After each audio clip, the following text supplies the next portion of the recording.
Wow. Thank you. Thank you so much. I had said nothing that entire time. Oh no.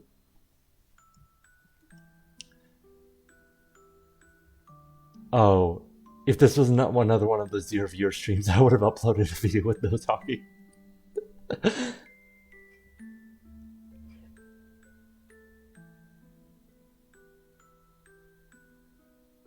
A power you won't have much longer, my dear, if we can't afford to keep ourselves fed. I'm a saint, aren't I? Yes, you are my sweet little saint.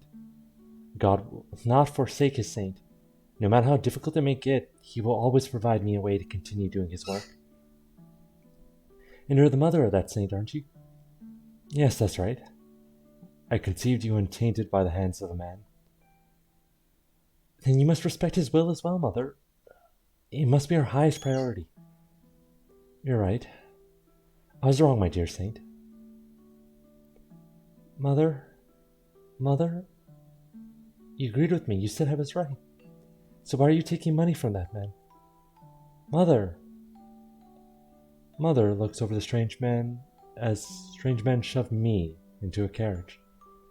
The look in her eyes sent chills down my spine. I see her lips moving. She doesn't actually say the words out loud, but I can make out every individual syllable. Because you're worthless to me.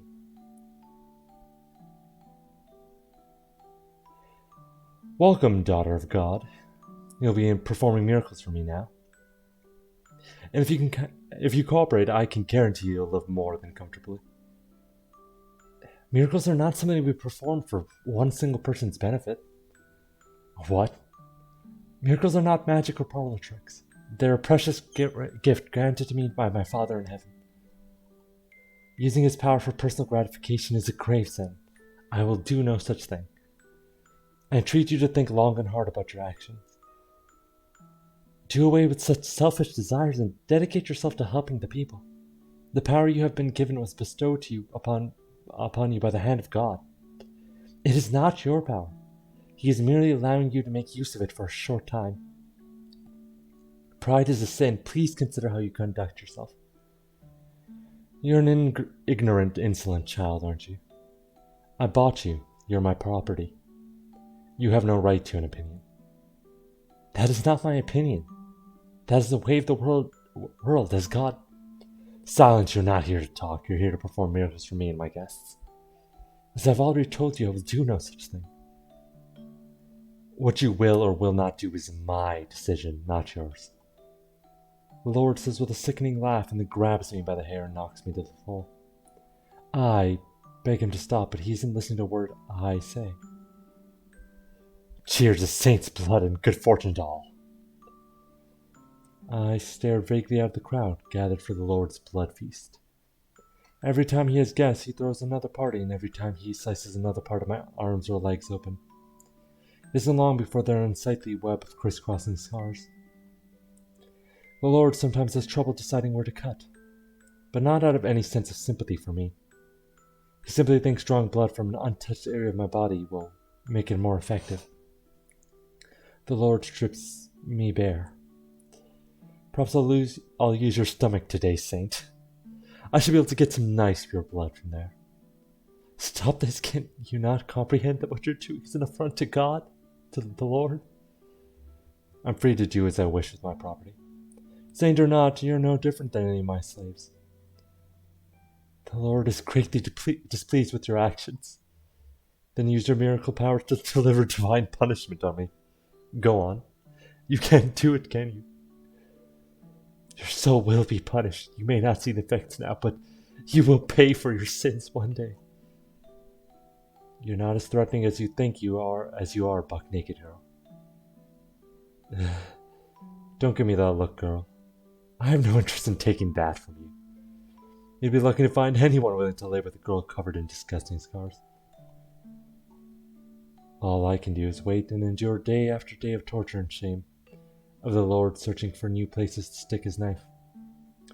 My entire body, except for my face, is covered in reddish black wounds.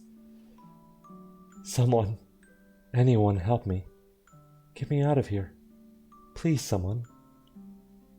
O Father who art in heaven, I pray for you to lead me on to deliverance. Father, your trials, they're much too great.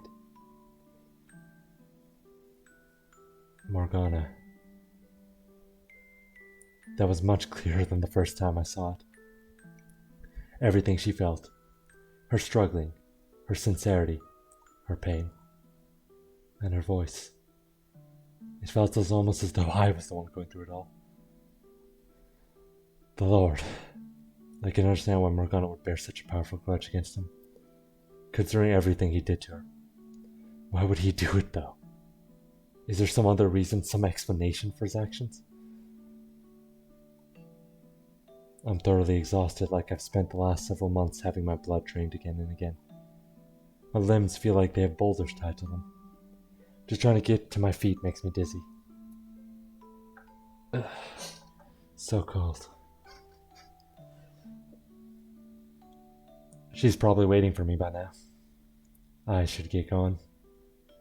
I have to do this. Move, damn it! Fighting against my body's attempts to succumb to gravity with every step through sheer force of will. I make my way to the courtyard. Oh, there you are. Thank God you came. Sneaking onto church grounds is a bit unnerving, so if you...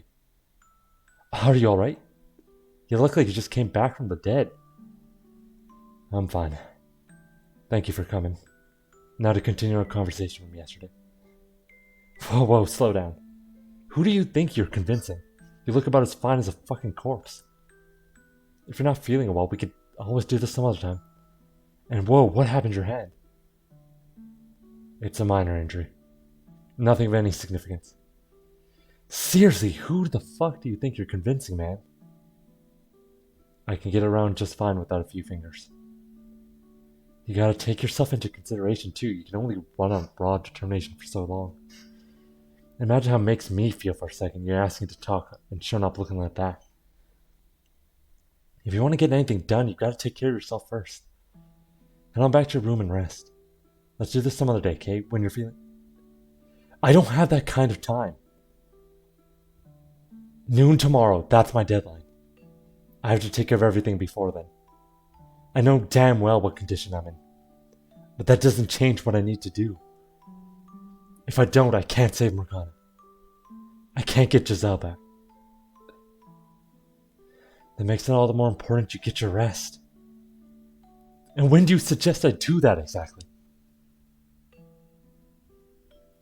Honestly, I don't get why you're in such a damn tizzy. Get a hold of yourself, man. I'm plenty calm. You sure don't look it. You already pushed yourself to the edge. You don't want the I don't want to be responsible for giving you the last nudge. So quit bickering with me and get your ass back and get some rest. You don't understand the gravity of the situation. None of you do. You don't grasp how great of an effect stopping what happens tomorrow will have. I have to keep moving if it means crawling through the dirt. If I don't, not only will I fail to make things better, Morgana's almost certainly got even worse fates in store for all of you. So as long as her curse lives on, I'm the only one here who knows what awaits. So that makes you what, a prophet or something then?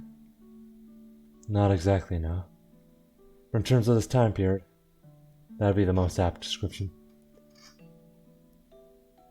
Do you not believe me? Well, you know, that is asking a lot. That's fine, you don't have to. But at the very least, I want you to believe that I genuinely believe something terrible is going to happen tomorrow if I don't do something. That I think that I don't have time to waste. All I need you to do is tell me what you know. Could you do that for me? Assuming you actually are a prophet or whatever. Why don't you just, get the hell out of town? Say, fuck it, this is too much, and vanish in the night. No one's gonna blame you if you do. Hell, is anyone even gonna notice you did anything if you do succeed? I'm not in this for attention or praise. I cannot sit idly by knowing what I know. Seeing what has happened and what will. Knowing what Morgana went through, what she felt. I can't abandon her, not anymore. I can't let my knowledge go to waste. Well, it is true that the mansion will continue to be wrapped in darkness so long as Morgana's curse remains in effect. And nothing can be put to rest until I do something about that. That's not my sole motivation anymore. I sincerely want to help Morgana. Giselle, is that what you meant when you told me you wanted me to save her? You seem like the kind of fellow who's always fretting about something or another. You don't know how to take it easy, do you? Though I guess in a way that's kind of why you can fight so hard, huh? Alright, you win, I'll talk. Anything you want to know, I'll tell you. Thank you very much. But you sit your butt down first. Okay.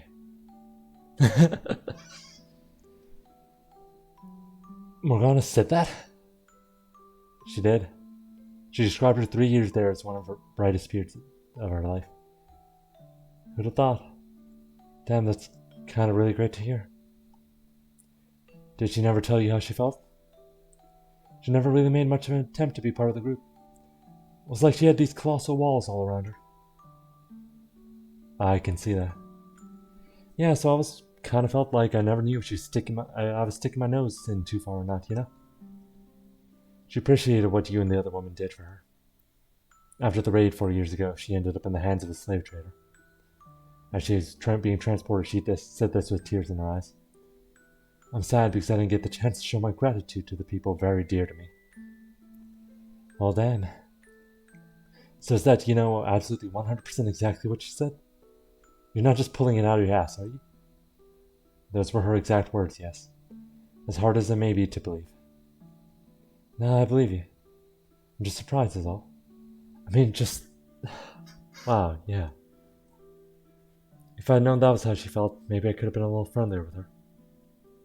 You weren't friendly with her? Not especially. I mean, that's not saying I was cold or anything. It's just that all the girls kept a bit of a distance from her. Not because we didn't like her, but because that's what it looked like she wanted, some distance.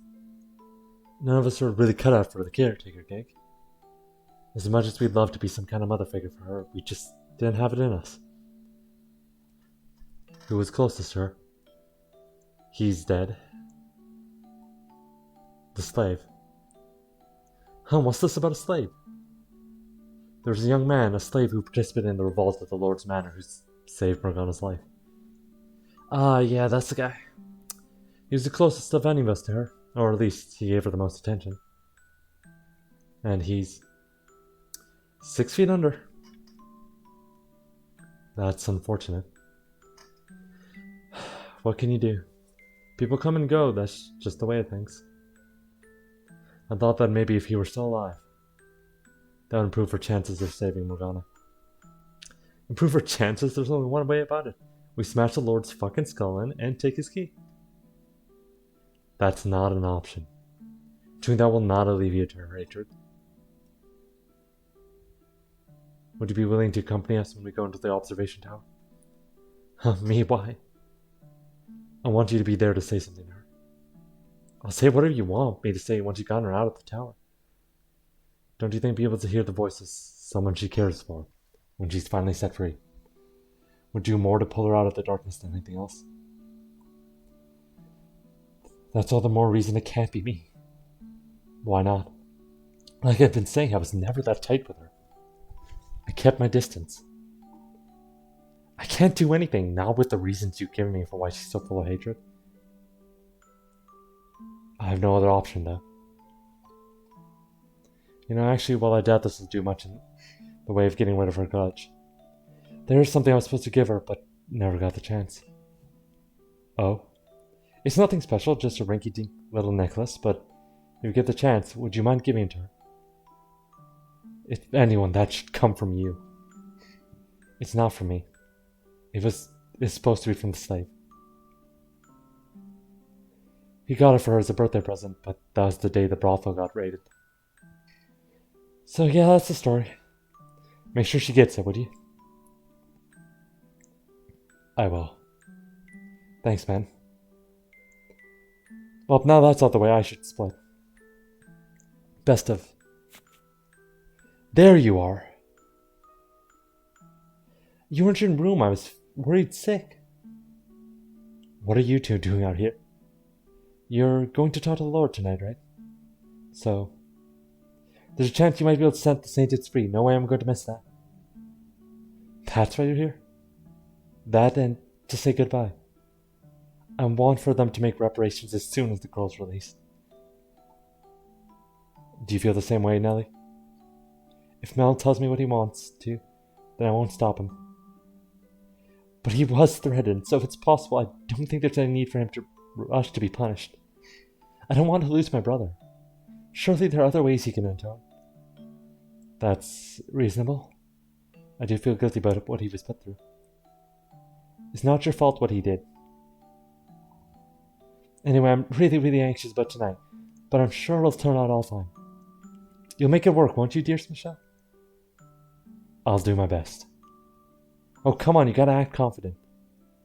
Take care of my Mel for me, too. He's very fragile, so handle him with care. Like a big old box of china. Is he really that fragile? As for me, if he looks like he's going to do anything he shouldn't, would he stop him for me? I wish I could be there to do myself, but well. He insists only the people directly involved should be there, and I want to respect that. I was never going to allow anyone to get hurt anyway. That's good. Thank you.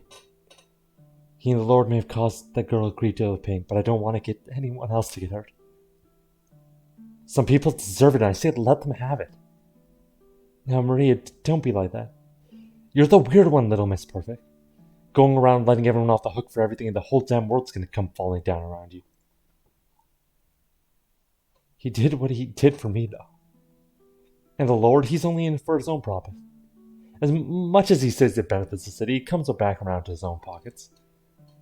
The Lord's not a bad man, though. Yeah, I've heard it 1,000 fucking times. No one's a bad person in your eyes, I know. Now, can we please just keep things civil? Yeah, sorry, bad habit, I know. I talk a lot of rot, but I don't mean half of it. I do think he's much better than the old Lord, though. Hold on a second. What did you just say? He's better than the old? When did the current Lord take his place? 4 years ago? What? Morgana was 9 years old when she was at Lord's Manor. 7 years ago. Maria, were you ever at the Lord's Manor at any time 7 years ago? Nah, I was never hired by anyone there. That's when she didn't have any interaction with the Lord 7 years ago. Now it all makes sense. How did I not consider this possibility sooner? I know what kind of man he is, and I know the people he had around him. Maria, is the slave actually dead? You'd better have a damn good reason for this. I came because you said you had something important to discuss. Now, care to tell me who the hell this white-haired man is, and what the hell he's doing here? You neglected to mention we'd be having company. I'm the one who asked him to arrange this meeting with you. And who the hell would you be? He's an angel. Or a prophet. What? Did you both finally snap under the pressure? I'll leave it for you to decide what you think I am. I will say, though, that I know everything. I know you got a girl imprisoned in the observation tower. And I know you're taking her blood and calling it medicine, passing it out at the church. Which one of you squealed? No one told him anything, he just knew. He knows everything, including my deepest desires and what happens in my next life. He's probably peering into your soul this very moment. You completely lost it, I see. Well, how'd you get your information doesn't matter. All I need to know is this. What are you hoping to gain from it? Wealth, my downfall, what? Morgana's freedom. I want you to give me your key. And then I want you to tell me your story. I've come here from the future, from the world after Morgana's death. Her soul courses with hatred for the three of you. She's placed a curse of eternal suffering on your souls. Has everyone at this damn table gone mad? Do you seriously think I would believe that nonsense? Don't interrupt me.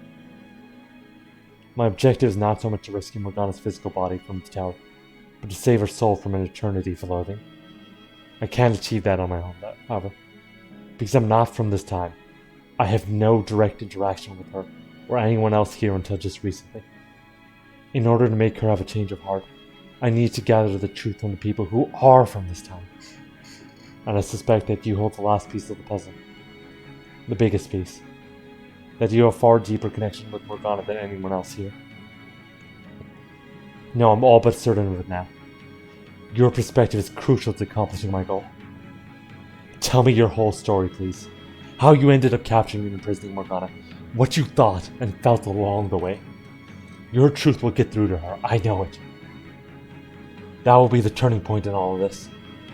Her curse will be no more, and you will all be returned to the paths you were meant to walk. Everyone will have their salvation. Someone throw this madman out. I won't do it. Neither will I. Damn worthless curs. I'll call the guards then. And who do you think I am exactly? I'm the lord of this land. Under ordinary circumstances, I'd never so much as deign to speak with you, a lowly peasant. Now get out of my sight, or I'll take it as an act of aggression and you'll find yourself without a head. In this room right now, you're not a lord, you're a lone man. Until you hand over your key, we're not letting you leave. And you'll find there aren't any guards for you to call. You're all alone on this estate.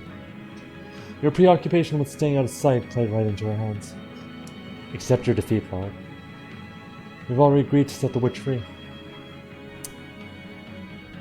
Cowardly ones. Ironic coming from you. I don't think you'd turn coat so easily.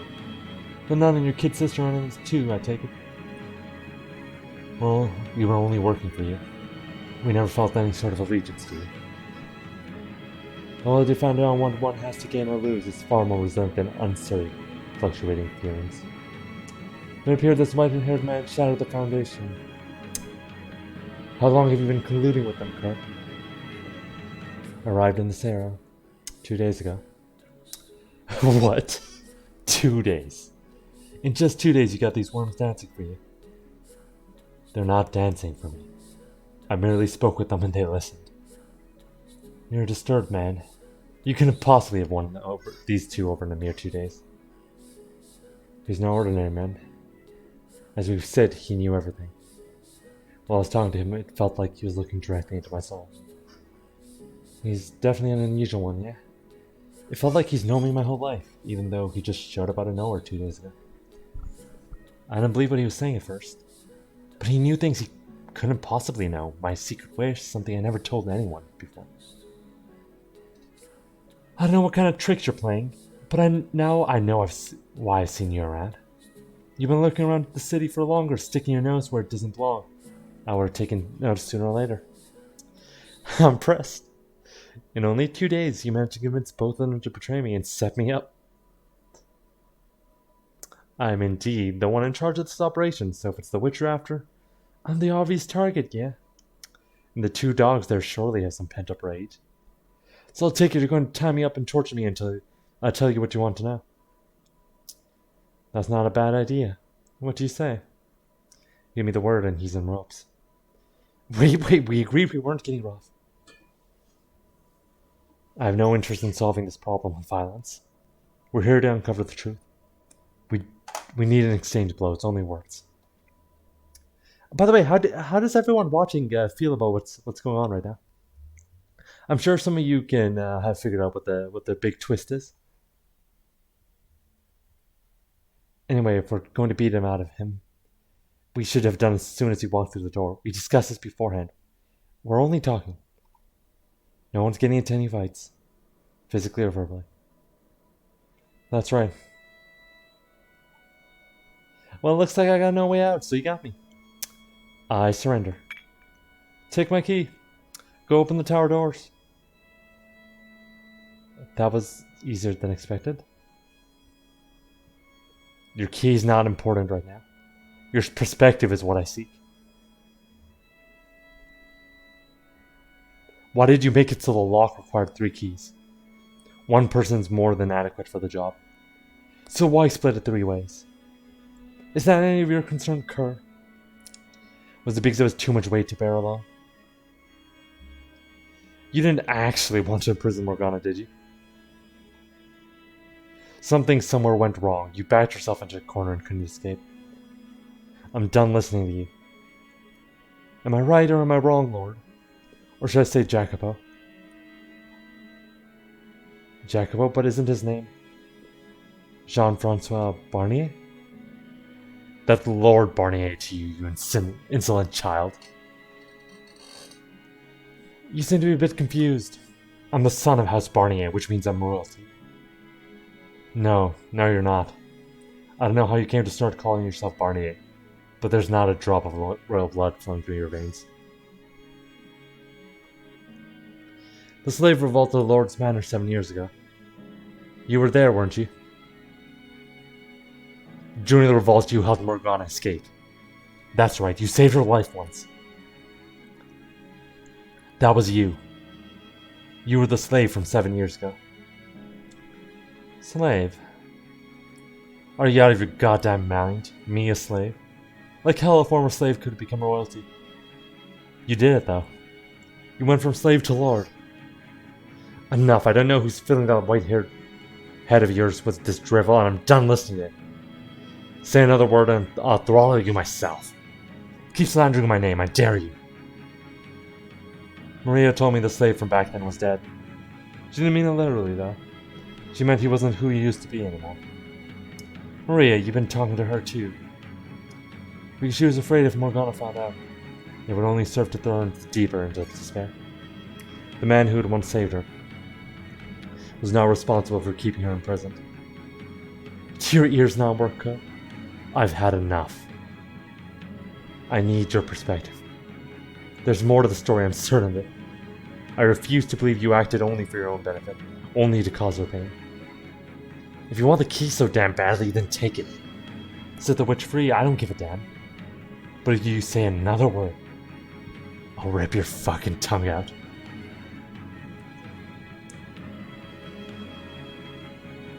Again, the key is not what I need right now. I need your story. Are you deaf or just an imbecile? Your perspective is crucial to saving Morgana's soul. Enough. When you were a slave, you helped Morgana escape from the Lord. Silence. And you spent the next 3 years with her. Just one more fucking word, I swear to God, Al. So how did you end up here? How did the boy from 7 years ago go from saving her to locking her up and stealing her blood? There's no excusing your actions now. But please, I need to tell me how you got to this point. Enough! Michelle. The next thing I see is a dagger in his hand pointed at me.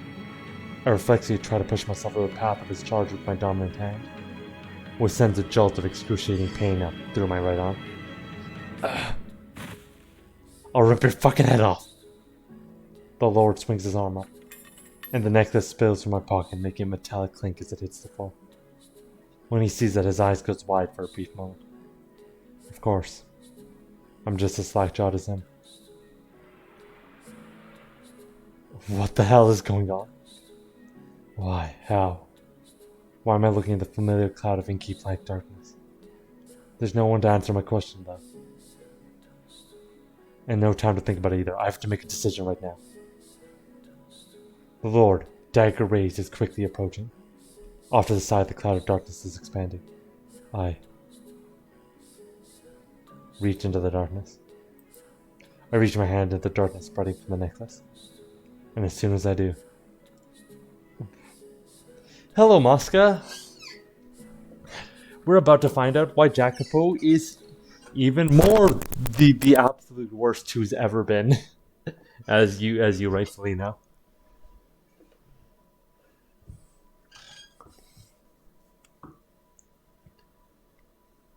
What's that black stuff? The blackness swells, consuming soul. No, stop! What is this? What is this? Don't make me watch this! The shouts fade into the distance, and my mind and body are swallowed up entirely. The same thing happens whenever Giselle and I open the door. The same darkness I've gazed into again and again and again and again in that cursed mansion. That house that exists outside reality. Far, far off in the distance, I can see a gentle light, like a hole ripped out of the darkness. Why are these men so trash? Has been the last couple streams, and the answers have been different, very differing in how well they explain it. I don't understand. The darkness, it was never present in the past. It was, I thought, a phenomenon restricted to the realm of the dead. So what is it doing here? But even my questions are in short order swallowed up by the void. Soon my body ceases to retain its form, leaving only my consciousness to view the sights and sounds and emotions of someone's past. I become an observer, as I have many times before. I'm staring into a pair of red eyes, open wide with shock. I recall snapping at him, insulting him, but I don't remember what I said, nor do I remember how he responded. All I know is that a wave of churning blackness appeared out of nowhere, washing me away. I'm powerless, helpless, hopeless. My young mind sucked into it like a whirlpool. Young. My young mind. Oh, for Christ's sake. You have got to be kidding me. Why, for the love of God, why? Am I being made to look back at this part of my life? That miserable, stupid fucking romantic I once was. Am I turning back into the boy I tried so hard to forget? Where did this absurd black smoke come from? And why can't I get out of it? If it's that white-haired man who's doing this to me, then he's not an angel or a prophet. He's the goddamn devil himself. But all my questions, my confusion, my frustration, everything that composes my present, is superseded by that darkness, wisping away into nothing.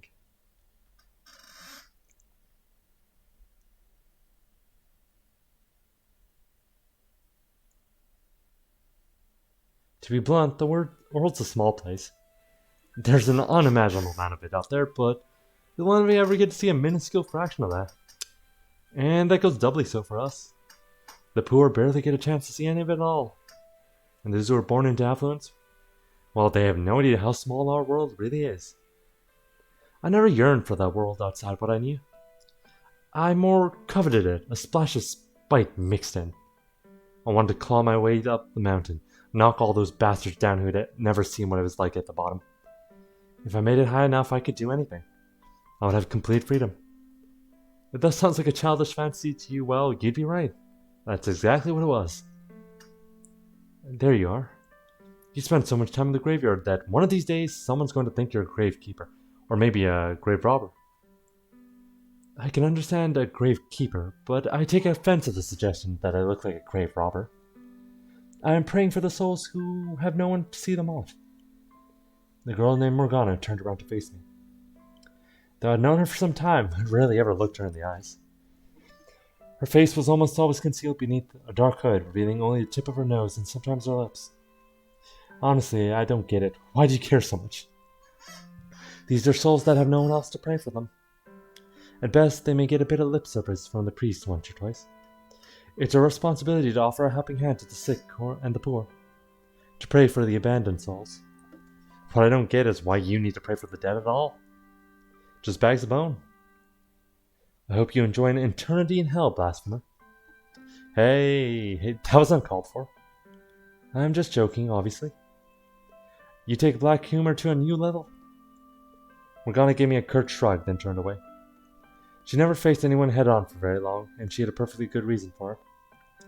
It wasn't because she disliked me or anything. I don't think, anyway. About 3 years earlier, something had happened that caused large patches of flesh to fall off her face. Supposedly she had looked fine before then, but I only knew her as she was at the time. The rest of her body was covered in wounds as well, but applying ointment to them had reduced the scarring significantly. Her face, though, showed no signs of recovering. A close friend of mine, a prostitute, said she thought it might be a psychological thing, but regardless, I continued applying ointment to Morgana's face. Hey, come on, don't turn away from me. I know you can hear me. I brought ointment, so let me put it on you. It's a waste of time. You don't know that. Your arms look much better than before. It won't be long before your face starts healing too. The ointment isn't free. You're wasting your money. It's my money and I can use it however I please, so just shut up and let me do this. You're a very obnoxious man, you know. What was that? Do you want me to rub it in real hard, huh? Fine. With a forlorn graveyard as their backdrop, a young man applied salve to a girl's raw exposed flesh. It's quite possibly the least romantic sight in the world. I would have at the very least preferred a somewhere more pleasant location. Somewhat. As the thought fluttered through my mind, I let out a defeated laugh and I could soon feel her glaring at me. Morgana could be a bit standoffish, but honestly I don't mind. For her, this was actually quite sociable, in fact. When I first met her, she didn't act her age at all, but now she's starting to show signs of the 12-year-old girl hidden inside. 3 years prior, when I met Morgana, she had been the victim of unspeakable abuse at the hands of the Lord. I didn't know why he had done those things to her. I didn't ask either because I knew doing so would reopen old wounds. All I knew was that the Lord was so far gone as a human being as to brutally torture a 9-year-old girl. At that time, the only thing that ever seemed to come out of her mouth was the word of God. Everything she said or did was ostensibly for the benefit of others. But it felt more to me like she was acting out of some sort of sense of duty rather than genuine concern. Honorable, but ultimately hollow. I much, much prefer this Morgana, even if she could be a bit jaded. What were you hoping to get out of repairing my face? I'm not trying to get anything, I just want you to heal up. And here I thought you were going to try and make me work at the brothel. How many times do I have to tell you I'm not going to make you be a prostitute? What other reason could you have for wanting my face to get better? Because I want to see it. Isn't that enough? Just so we're clear, that wasn't me hitting on you, okay? The thought never even occurred to me. She felt quiet, sitting there motionless as I rubbed ointment into her face. Her skin beneath my thumb was rough, and unpleasant to touch, and honestly rather stomach-turning. It was hard to imagine her face would ever heal. What I said about wanting to see her face was true, but what I wanted more than anything was for her to be able to live a relatively normal life. I hope you're prepared to be let down if I ever do heal. That's possibly just part of the fun. You have as much tact as a worm. No tact and bad taste. I'm a real winner. It's a wonder no one throttles you in your sleep. Being a guy, of course, I would have been pleased if she turned out pretty with her face healed. But her life was guaranteed to be easier than now, no matter what she looked like. That was what really mattered, ultimately. I can only imagine how hard it was to have your life turned completely upside down at the age of 9. A large portion of us in the slums had our share of misfortune, but hardly any of them stacked up to what Morgana had to bear. She had no parents. When I asked about her mother, she'd gotten cagey with me, so I assumed she'd been sold off. When I asked about her father, though, she just pointed to the sky, which I took to mean he was dead. A young girl and no family, sent off all on her own to some strange land, somewhere along the line ending up in the Lord's cruel grasp. Misfortune felt like an understatement, if anything. That said, it wasn't just out of pity that I gave Morgana so much of my attention. The other reason, though, well, she'd probably go running if I told her. Hell, I wanted to hit myself over the head. I'll still be your friend, even if you turn out to be the ugliest girl in the city. You should be grateful. How is it that you haven't managed to chase off everyone in your life yet? I act like a decent guy around other people. Do my best to fit in. Then why are you such a dolt around me? Just doing my best to fit in. So you're saying this is my fault? Everyone could use a thorn or two, makes them more exciting. You especially. Okay, that should be everything. Does it sting anymore? Not particularly, no. Alright. Oh, also, finish up here and get back to Maria soon.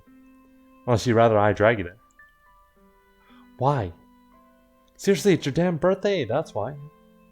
And? What do you think, dimwit? She wants to celebrate. Get back there soon, okay? I'm planning to drop by too. Okay? Okay. She gives the sheepish nod, which was honestly kind of cute. But of course I couldn't say that. So I shrugged my shoulders, feigning exasperation, then turned to leave. Once I might have offered to accompany her back to the brothel, Morgana never seemed keen on the idea of walking anywhere with me. Maybe she was afraid of grown men after what had happened to her at the Lord's Manor. Maybe she didn't want me to be seen with someone who looked like her. So hey, I thought you were leaving. One day I'll show you the world. I won't get my hopes up. Get your hopes up, damn it. I said with a soft chuckle, then took my leave. I had every intention of making good on that promise. I had more than enough reason to believe I could. 3 years back, there was a slave revolt at the Lord's Manor. That's not quite accurate, though, because while I was partly responsible for incendiary, I wasn't actually a slave. The local lord was spoken of in whispers as the second coming of the great tyrant of old. The people were constantly grumbling about how he seemed to treat the land like his own personal playground, exploiting everything and everyone in it for his own amusement. When enough stress and resentment builds up in a contained space, all it takes is a little shove from the outside to burst.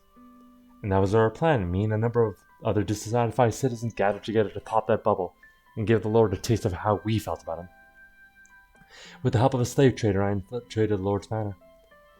I'd known slaves weren't treated well, but seeing it for myself, I thought most of the people would have been happier having born as a dog or a cat and owned by someone who actually had a heart. It was revolting, a flagrant injustice. Broadly speaking, there are two types of people who see injustice in the world. The first are those who have everything, who sit unchallenged at the top of the world, looking down on those less fortunate with pity. The second are those with nothing, who wish to overthrow the entire system keeping them down. It should come as to no surprise that I fell in the second camp. Once I was inside, I went around the manor telling all the slaves about our plan. Most of them had long since lost the will to fight, but with enough assurances there were people on the outside ready and waiting to help. Glimmers of hope started to return to their eyes. Finding out they weren't alone, that they weren't helpless anymore, had an incredible effect on their morale. And once the slaves were convinced, the revolt began. It ended up being much larger in scale than I had imagined, and many lost their lives in the process. But the majority of them managed to escape. Naturally, the slaves couldn't stay in the city, so I directed them to people waiting outside, who would take them to another city or a neighboring country. I had neither the money nor the power to guarantee them a good life outside. But that hardly mattered to them. Everyone was sure that wherever they ended up would be better than staying, and I prayed that would be the case. Young Jacopo, actually kinda based, maybe, actually. Kinda crazy how he becomes the absolute worst human being. That kinda makes it worst. It was during the revolt that I saved Morgana. I would have sent her off somewhere else like all the other slaves, but she was in so dire a condition that I found her. She could hardly even move on her own. She'd been sapped of all of her willpower. So I brought her to the brothel where a friend of mine worked and asked her to take Morgana in. My companions and I reveled in the revolt's success. It wasn't enough of an accomplishment to have any real political implications, but we still felt like heroes. Drunk on victory, we started talking about going bigger, starting a full-on revolution. Once the elation passed, we realized there wasn't much more we could do. Even if we managed to start a large enough uprising to kill the Lord, we were only peasants. Not only did we not know the first thing about ruling, the other counts would never acknowledge our authority anyway. We would pretend to be in control until the next in line showed up, and that would be the end of that. So we just ended up sitting on our thumbs, no way to do anything but our discontent. Skip forward to about a month before Morgana's birthday. One day, a middle-aged woman approached me. I had never met her before, but she had a wavy hair that reminded me a great deal of my own. Looking me straight in the eye, the woman said, I was once a maidservant of the Barnier estate. They've done their best to keep it a secret, but I had a child with the previous lord. And that child is you. The revelation came completely out of the blue. According to her, I had royal blood, and if you can convince the lord of that, I would become royalty. Furthermore, she, as my alleged mother, could return to her old life at the manor. The woman urged me to take action, to meet the lord, reveal my lineage, and reclaim my rightful place at the Barnier house. I would no longer be a poor peasant living in the slums. I would have a comfortable life. I obviously wasn't going to agree on the spot. Her story was so blatantly dubious I needed some time to think on it. If she was telling the truth, though, it could transform a revolution from a dream into a reality. We wouldn't be restricted to inciting inconsequential uprisings. I could seize power legitimately and make some actual change. So I asked the woman to give me some time to consider. Have you decided what you're going to give her? That was the very first thing I heard when I stepped through the back of the door of the brothel. Maria, a short blonde-haired prostitute and good friend of mine, flashed me a devilish smirk. I bought a necklace as per your suggestion. Girls appreciate that sort of thing, don't they? Most do. Me, I got a taste for knives and other such pointy things. I doubt she is much interested in those, though. Sometimes I wonder if you're actually a girl. Anyone could see that Maria and I were close, but our relationship was strictly platonic. Of course, given her line of work, it's unavoidable that people thought otherwise. And honestly, it irritated me every time someone suggested we were anything more than friends. People have this annoying, short-sighted tendency to assume that just because a guy and a girl are friendly, they must be intimate. It didn't matter that she was a girl, and I only thought of her as a friend, as best I could tell, that's all she thought of me as well. Maria and I first met when we were children. Even at that age, she was already a prostitute. Myself a petty thief. We were both incredibly lucky to have survived to adulthood with only ourselves to watch each other's back.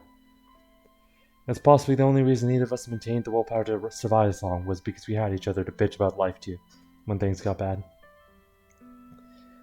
So, is today the day? Are you finally going to tell how you feel? Excuse me? Tell her how I what? Don't be coy. You know exactly what, and it's about time you manned up and told her. I think you got a better chance than you think. Do I need to remind you how old she is? 12 as of today. Practically an adult. I was knee-deep in dick at that age. You're comparing her to you. The longer you hold off saying something, the more difficult it becomes. Break a leg! Party's gonna be in the back, so there won't be any customers around to interview. Alright. I chewed over what Maria had said as I watched her disappear down a brothel's corridor. She wasn't wrong. She wasn't overanalyzing. I did indeed have special feelings for Morgana. Women seem to have this strange, somewhat terrifying ability to read people's minds. Maria was a prime example of that. I had never once so much as suggested to anyone I might have think anything of Morgana, but Maria had somehow managed to pick it up on almost immediately. Fortunately, she didn't seem particularly bothered by the fact. Though if anyone were to find out, I can only imagine the looks I would get. I mean, Morgana was 12 and I was 22. Oh wait, back to cancel. Bring cancel culture back.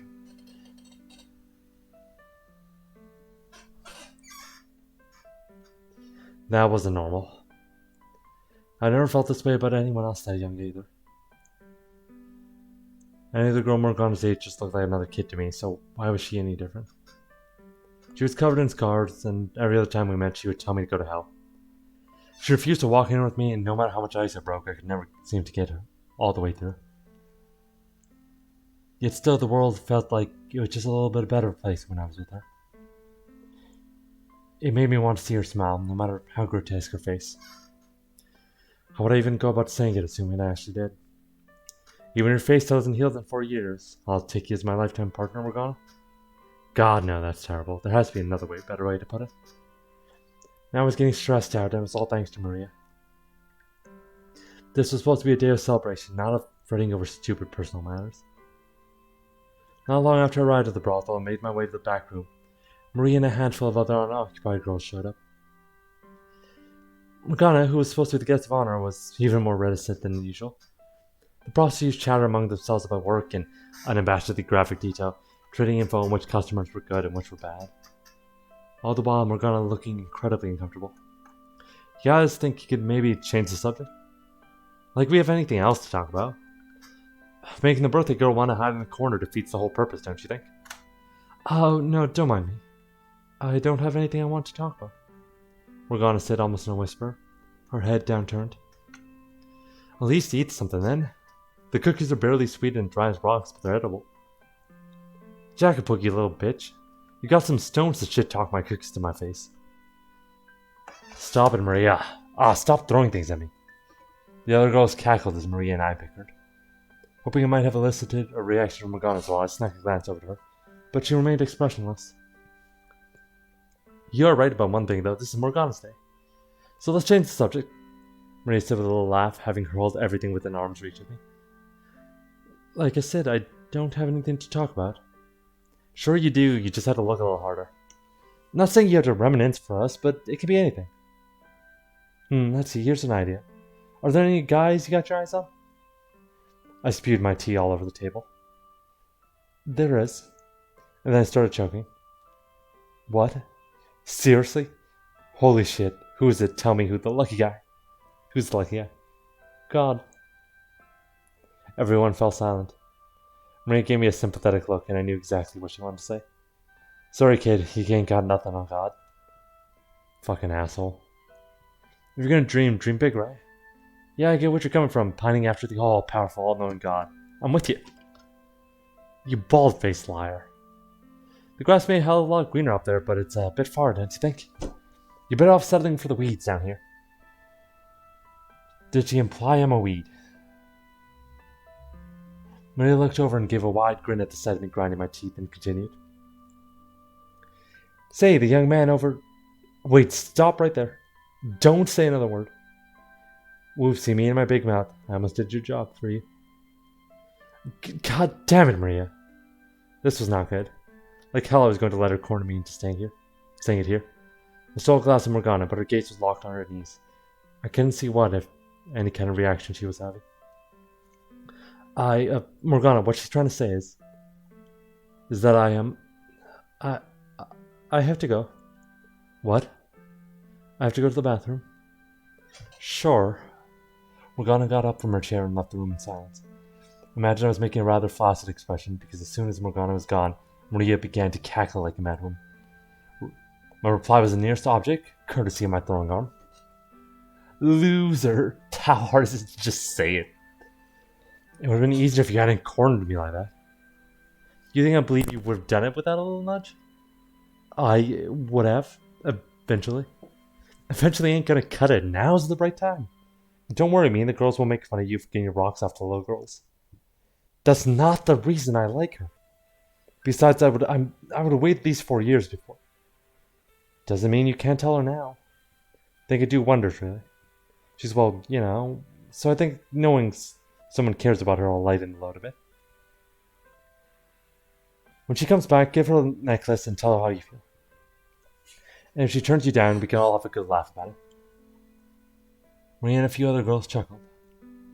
As uncomfortable as she was making me feel, she had a point.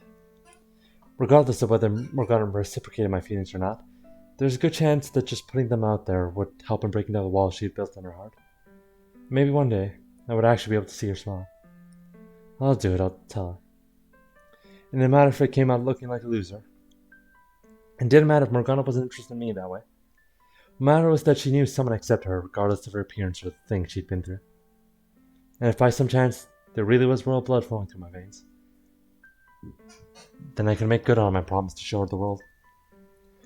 I could put an end to her life of poverty and abuse, and replace it with one of comfort and all. And buy her even better medicine, something that could actually heal her face. If I truly were royalty, I could do so much for her. Makes it sound like I want to be some kind of fairy tale hero or something. But honestly, I wouldn't mind that. I wouldn't have minded that. If I was going to make her happy and go wipe away all her past misfortune, why couldn't I make it a little dramatic? It wasn't usually my style, but in this case, I wouldn't have objected to a storybook ending. This, though. No, this wasn't the kind of story I was hoping for. The heavy curtains separating the guest room had been torn to shreds. They were splattered with blood. A man, apparently caught without enough time to defend himself, lay splayed out naked on a bed, his empty eyes fixed on the ceiling. The whole area reeked of blood. All I could do was stare stupefied at the carnage. What the hell? How could this happen? My dumbfounded muttering went unanswered, though. The few who were alive could no better make sense of the incomprehensible massacre than me. The sudden, arbitrary upheaval of our world. The inexplicable, inescapable reality. Shortly after Morgana stepped out, I heard a woman scream from the front of the brothel, next to a man shouting. At first I assumed it was one of the customers losing his temper over something. But the tone of the scream seemed somehow off for something like that. It wasn't long before the noise had escalated to alarming levels, so I dashed toward the source of the shouting.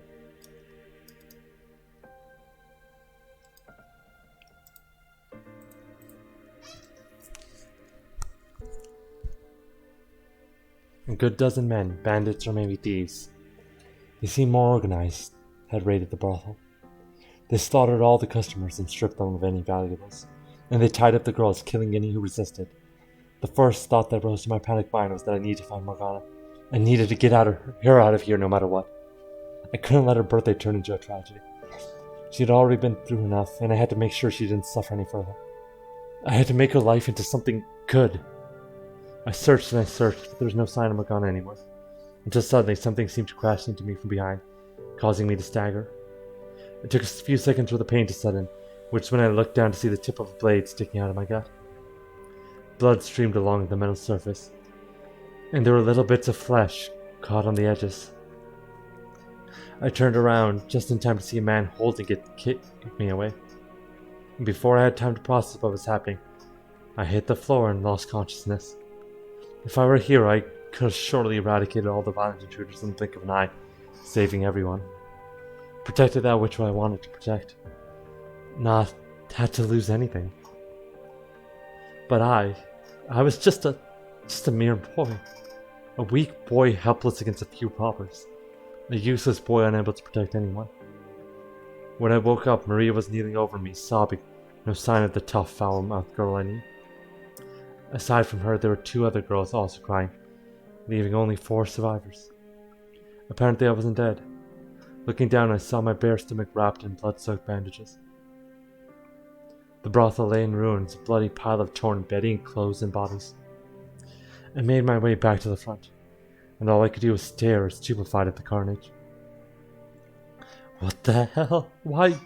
How could this happen? My dumbfounded muttering went unanswered, though.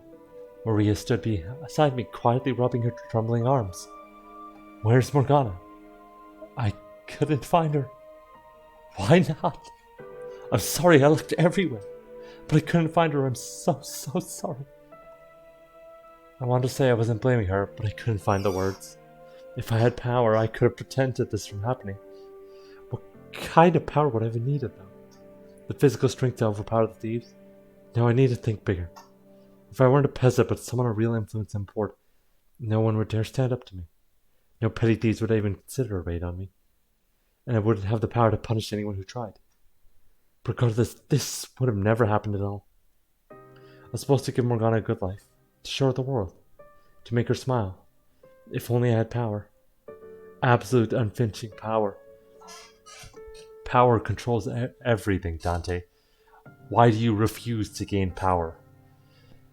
Is Jacopo a Virgil? The shittiest Virgil that has ever Virgiled? If I'd have climbed the top of the ladder when the chance was offered to me, this all could have been avoided. If only I had asserted my place as royalty a month earlier, as the woman who claimed to be my mother had urged me to. I wanted power, the power to keep everything I cared about safe. The power to change this damn world. The power to stop those filthy thieves. The power to keep her by my side. I wanted power. I heard about the attack on the brothel, and that you were hurt. I'm so glad to see you're well. About the week after the raid, I went to see the woman who professed herself to be my mother. As you would expect of someone who served the old lord's manor, she was very elegant and graceful. The shack where she stayed, though, was a shabby, drab place with bare wattle and daub walls. You were concerned about my safety. Of course, show me a mother who's not concerned about her child's safety. This is the woman I'd never seen until a month ago. Physical distance has no bearing on a mother's love, she said with a soft smile. Age had clearly begun taking its toll on her, but I could see hints of former beauty. If you'd gone to speak with the Lord and revealed your lineage when I first came to see you, you would have never been in that kind of danger. There's still time. Go to the Lord's manor. Show me. I'm not really your son, am I? The woman fell silent for a moment, observing me. I could see the resemblance between us, yes. And I had no memory of my mother. It'd be nice if she were to show up back someday. But it just wasn't likely. This whole thing felt extremely contrived. Discussions will progress much smoother if we both know what each other wants out of this arrangement. Start by telling me who you really are. Were you actually a maidservant for the previous lord?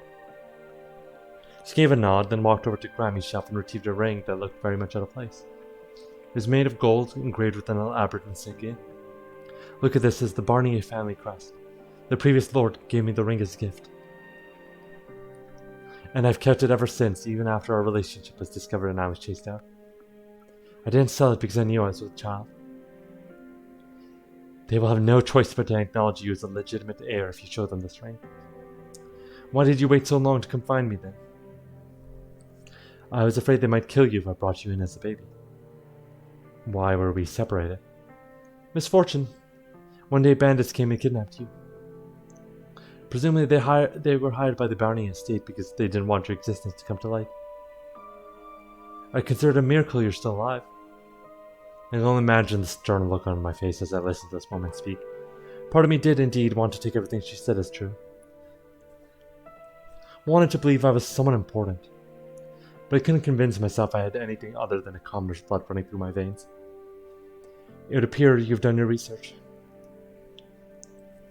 I don't have any other family to the best of my knowledge. Which does indeed make me a good candidate for you to step in and claim your stake on. In order to guess, your child with the Lord either passed away or never existed at all. It's probably true that you weren't at the Barney's manor, and it's probably true you had relationships with the former Lord. You were chased out and now you live in poverty. You want to go back to your former, more comfortable life. And while you're at it, take vengeance on the current Lord. But being a woman, you have no means to accomplish that yourself.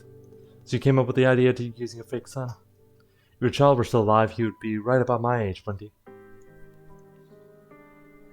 And we look similar enough for you to go convincingly claim we're related. But the biggest reason you chose me is because I made something of a name for myself. Because I was one of the people involved in inciting the revolt 3 years ago. The perfect choice to spearhead a revolution. How dramatic the man who set the Lord's slaves free was secretly his family. The people would eat it right up. So how far off am I? For some time the woman sat in silence. Eventually she broke it, not by yelling in anger or desperately trying to refute me, but with a smile. I knew very well what lurked behind that smile too. Scorn. You're sharp for a filthy peasant. It would seem I chose wisely. I was right, she was manipulative, conniving shyster. But that I could work with. That fits so much better. I wasn't royalty, I wasn't a hero. I was a filthy peasant. I'm in. The first thing I did after agreeing to work with the woman was not to approach the Lord, but to reveal my false lineage to my accomplices. They all thought I was joking until I showed them the ring. Then their dreams of revolution started seeming far more realistic. Maria was the only exception. Not only did she not believe me, she tried to stop me from going through with the scheme. Haven't I told you you had enough danger for one life? Come on, forget about all this revolution stuff. We can build up a new brothel and just stay low for the rest of our days. Does that really sound so bad? You're the only friend I've got left, Jacopo, she said somewhat desperately. I sympathized with her concerns, but I didn't want to let this chance to gain some real power slip away. I was done having things taken away from me. Hear me, my fellow citizens who live in suffering at the hands of your supposed lord. Within me flows the blood of our previous lord. I am the rightful heir. Behold the Barnier's golden ring, proof that I am of noble birth. Victims of this terrible tyrant, the time has come to start anew, and I shall be the one to lead you down that path. The poor, the hungry, the deprived, all of you stand with me. My call to arms stoked the flame in the people's hearts. When the assault on the Lord's manor began, they were an inferno of righteous justice. No one was thinking straight. I was about the only one with something resembling a clear head amongst the chaos. If I really were a hero, then I would rejoice in the glorious day, that momentous turning point in the city's history. I would have been honored to have led the charge, but this was all about one woman's avarice and desire for vengeance. This was all about one man's lamentation about his own weakness. I wasn't motivated about any desire to help these people. The Lord backed into a corner and begged for his life. I decapitated him and then held his severed head up for the people. Their cheers and shouts filled the air. As I watched them rejoice, I wondered, was this the future that awaited me? Would the people come after me next? Was my head going to be in one of their heads one day? The king and other counts acknowledged my royalty, though it was less because I had Barney's ring and more because they thought that was the best way to prevent things from getting any messier. So with their approval, I formally became the lord of this land. I assumed the former lord's name because, despite his reputation with the people, it was a name people knew, and one that had far more clout than my own. The clout chaser Jacopo.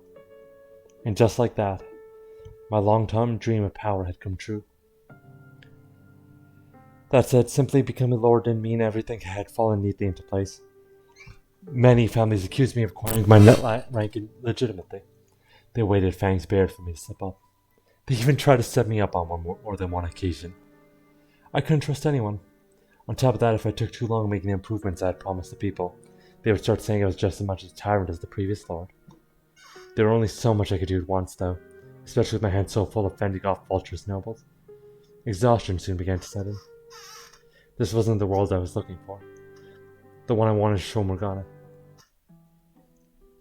It was day after draining day of betrayal.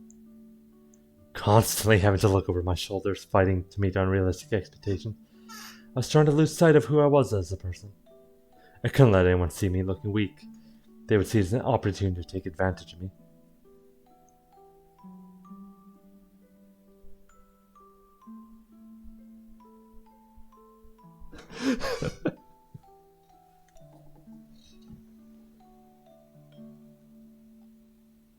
Take advantage of me, to manipulate me, to eliminate me. Jacopo, the truest villain. I needed power to protect myself from those people. Attaining rank was only the first step. I needed even more power. Enough to ensure no one would ever be giving me orders. Could ever play me for the fool. I turned my attention first to bolstering the economy. I provided subsidies to merchants in the city. I expanded trade routes. I made it known the people of any skin color, even those not welcome in other territories, were welcome in my land, trying to bring some vitality to the city. The previous lord had evidently loved to throw parties, squandering away nearly all the tax money on his own entertainment. If he had left me more to work with, I would have used it to clean up and repair the slums. But for the time being, that had to remain another item on the checklist. I needed more money flowing through the city as a whole before I could make any headway on fixing up the poorer areas. Helping the people who needed it most quickly became a secondary objective. I had a pretty good idea what my former accomplices still in the slums were saying about me. He used this, I could practically hear them whispering. Some of them even started publicly slandering me in an attempt to undermine authority, claiming I wasn't suited to be in a position of power because I'd spent most of my life in the slums. It wasn't long before they convinced the people I was just another tyrant. I'd hoped that they, if no one else, would have sympathized with my position, realizing that I had every intention of helping them, that I simply didn't have resources for it yet. But no one saw what I was doing. No one believed me even when I tried to explain. It's, as it always with this Jacopo, it's putting it off. Just constantly saying his intentions are good and that he'll fix it someday. He'll make things better. And doing just countless horrible acts to keep it up. Constantly being afraid of what other people think about him and his position in the world.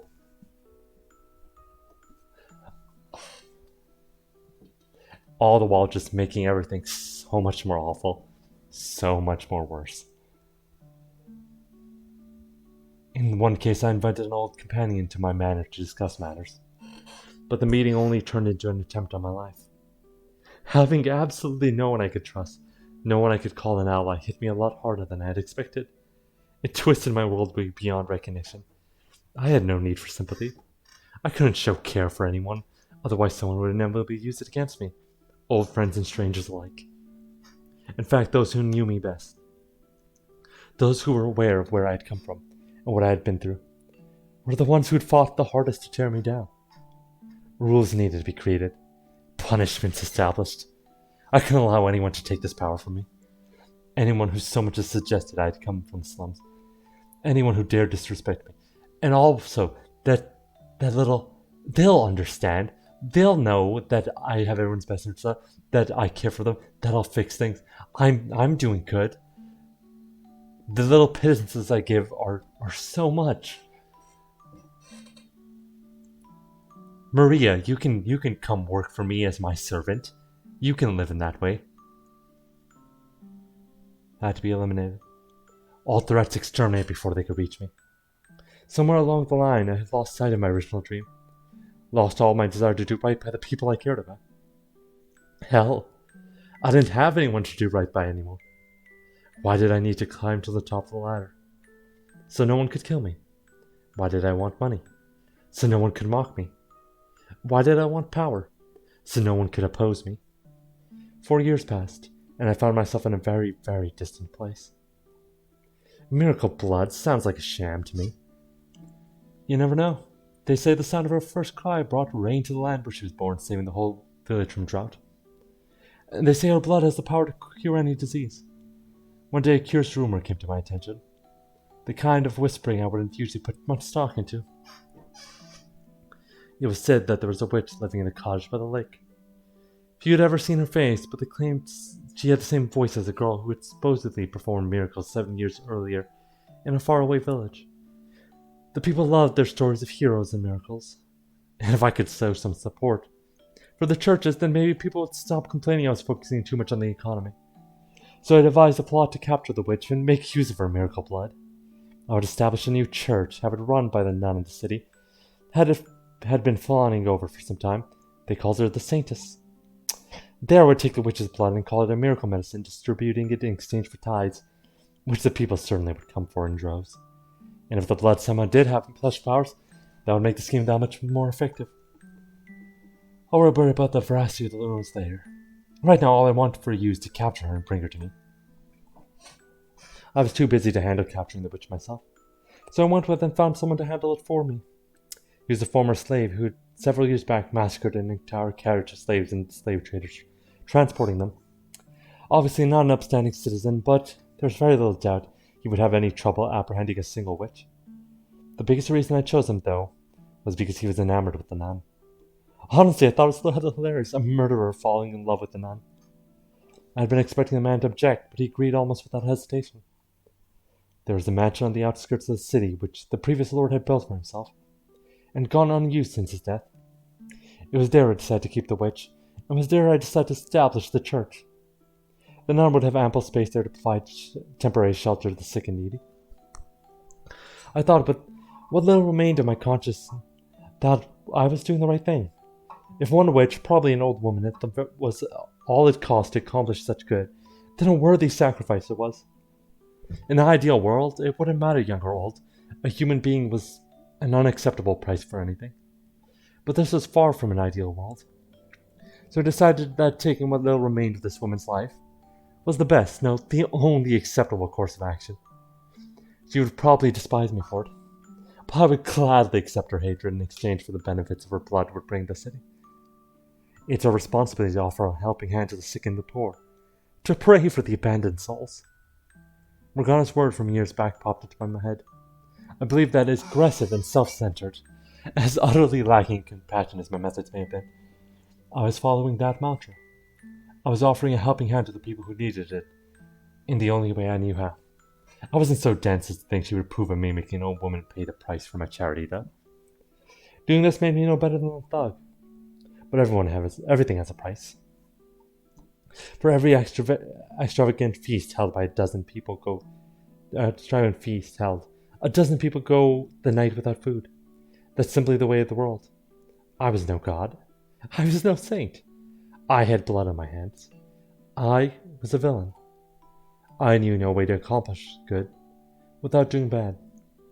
Out of the swordsman's department, I took some time to myself.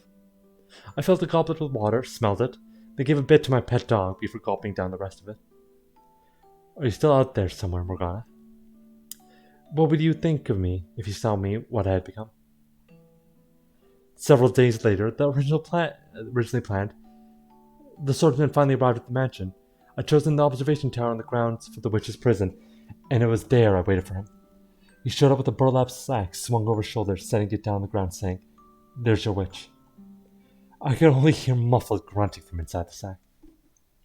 But it didn't sound like an old woman inside. The man's clothes and bag both reeked of blood. Tell me you didn't harm her, dog. I smell blood. You only instructed me to not kill her. Mistakes were made, limbs were lost. I cleaned up all the blood I got on me. No one suspected anything. That you were able to immediately recognize it, as the smell of blood says quite a bit, Lord. You have killed before, haven't you? Enough yapping. She's alive, yes? Of course. I felt a tinge of guilt for the woman, but it didn't last long. Her role in my scheme and the fate that awaited her was the same regardless of the condition she arrived in. I tossed my gaze from the man to the bag.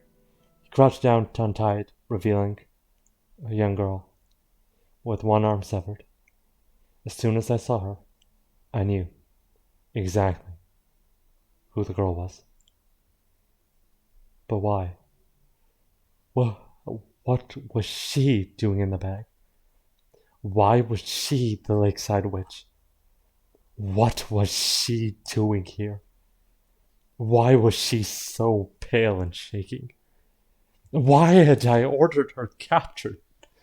How could I have done that? How could I have let this happen to her? Morgana. My voice was hoarse and rattling. She looked at me, her face just as disfigured and hideous as it had been 4 years ago before.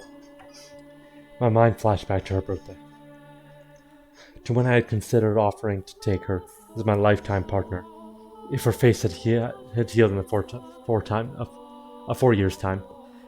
You want to know the worst part about this is? He would have been fine if it wasn't Morgana. He would have been utterly fine subjecting someone else to this. Is that you? Her question yanked me out of my memories. You remembered me? Did Morgana remember me? 3 years we spent together. What kind of person I had been. The boy had refused to give up putting ointment on her face. Those horribly unromantic encounters at the graveyard. Her taking shots at me, taking shots at her. All that time we had shared. How could I ever forget? Morgana, she remembered me. How could I ever forget all the pain and humiliation you put me through? How could I ever forget the blood sabbaths you loved to hold?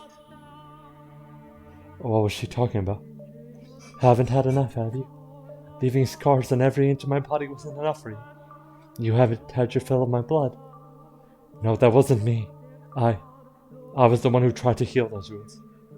You're the man who bound me, cut me up, and called me a witch and then tried to kill me. I haven't forgotten you for even a moment. No, Morgana, I was the man who rescued from him. I don't care how much my father preaches forgiveness. That's the one thing you'll never forget from me. I despise you with all my soul. I revile you with every fiber of my being. For every scar you gave me, I give you a lifetime of hatred. No, Morgana, I was not aware you knew the witch, Lord. His voice made my blood run cold. I didn't know her. Morgana was this man, the Lord. He destroyed me, mind and body. No, that was another man. He was already dead. I had just taken his place. I had come from the slums. I had taken part of the slaves' revolt. I knew I had to tell her. He ruined my life. But between the sting of Morgana's accusations and my need to protect my current position, I couldn't muster the strength to do it. If someone to find out I was in legitimate royalty, that I had come from the slums, then everything I had worked so hard to build up. To build up for who, though? Would come crumbling down.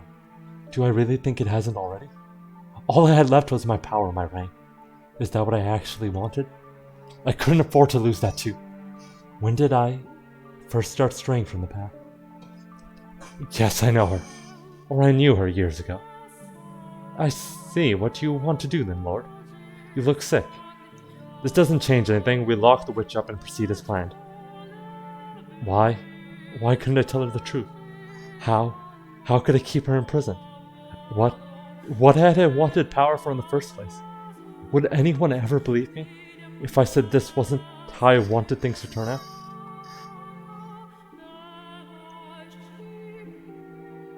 Would anyone ever believe me? Before me floats a man twisted and writhing in pain. Although whether I'm looking at could be said to resemble a human is a difficult question. It's a hazy, indistinct shape, on the precipice of being consumed by darkness everlasting. I know very well what I'm looking at. The moments before a man's soul shatters. Did I do the same thing to him that Morgana did to me? Was it I who summoned the darkness? Who laid his past bare? Who forced him to relive those events? To experience once more everything he felt, everything he thought?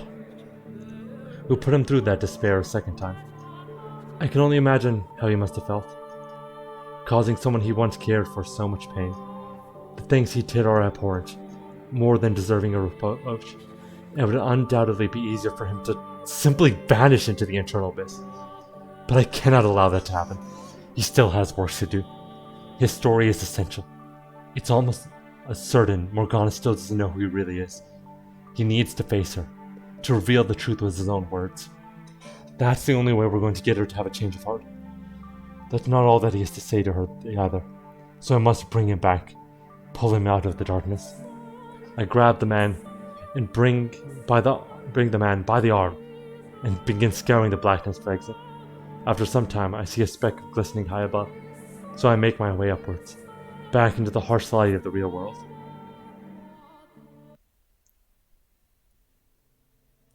The darkness parts and we emerge into the dining hall.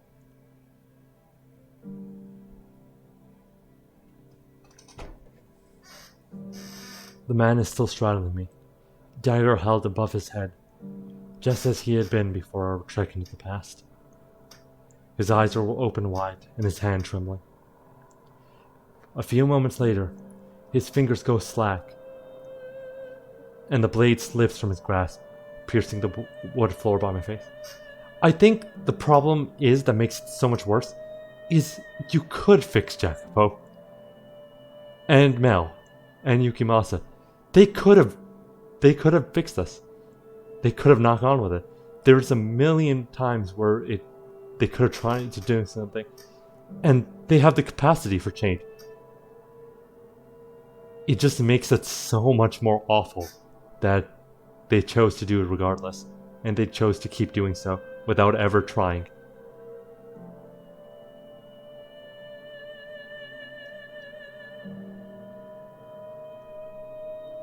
Like, part of its nature, part of it is, like if we really get down to it and say the universe determines that we don't have a choice at all, but whatever, fuck that, right? They have their nature, they have the way society shapes them, how the events in their lives shape them, just their accounts of their fears and whatnot. But that doesn't make it right.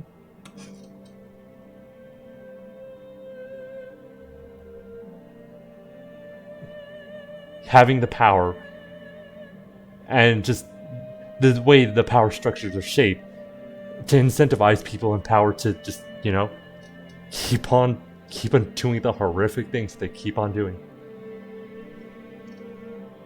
The way we built everything is undeniably flawed.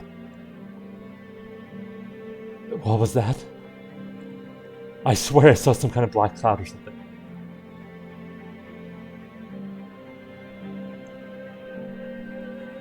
What happened to you two? Neither of you saw any of that. Saw what? If you didn't see anything, then don't worry about it. The necklace must have been the key to unlock these memories. Like when I touched the mirror in the mansion. I have no idea why certain objects show me different memories, but I got what I needed, I think. I'm fairly certain the white-haired girl is Morgana now. The things Jacopo did to her and felt for her became their own. I have much in common with him and Morgana in this life. Why did you dig that up? How the hell did you do that? Why did you show me my former self? Why didn't you make me watch that? Why didn't you tell her? Had you only opened your mouth and told Morgana the truth, told her you weren't the previous lord, told her who you really were, things could have turned out differently. Turned out differently how? Knowing would only have worsened her pain. Yes, you're exactly right. The man who once saved her life is now the source of all their misery. How would knowing that do anything but cause her more despair? The least you could have done then was let her go free. I had already put money into setting up the church here. Her arm had been cut off. There was no turning back. We can't change things now. This is how the system works. This is how it is.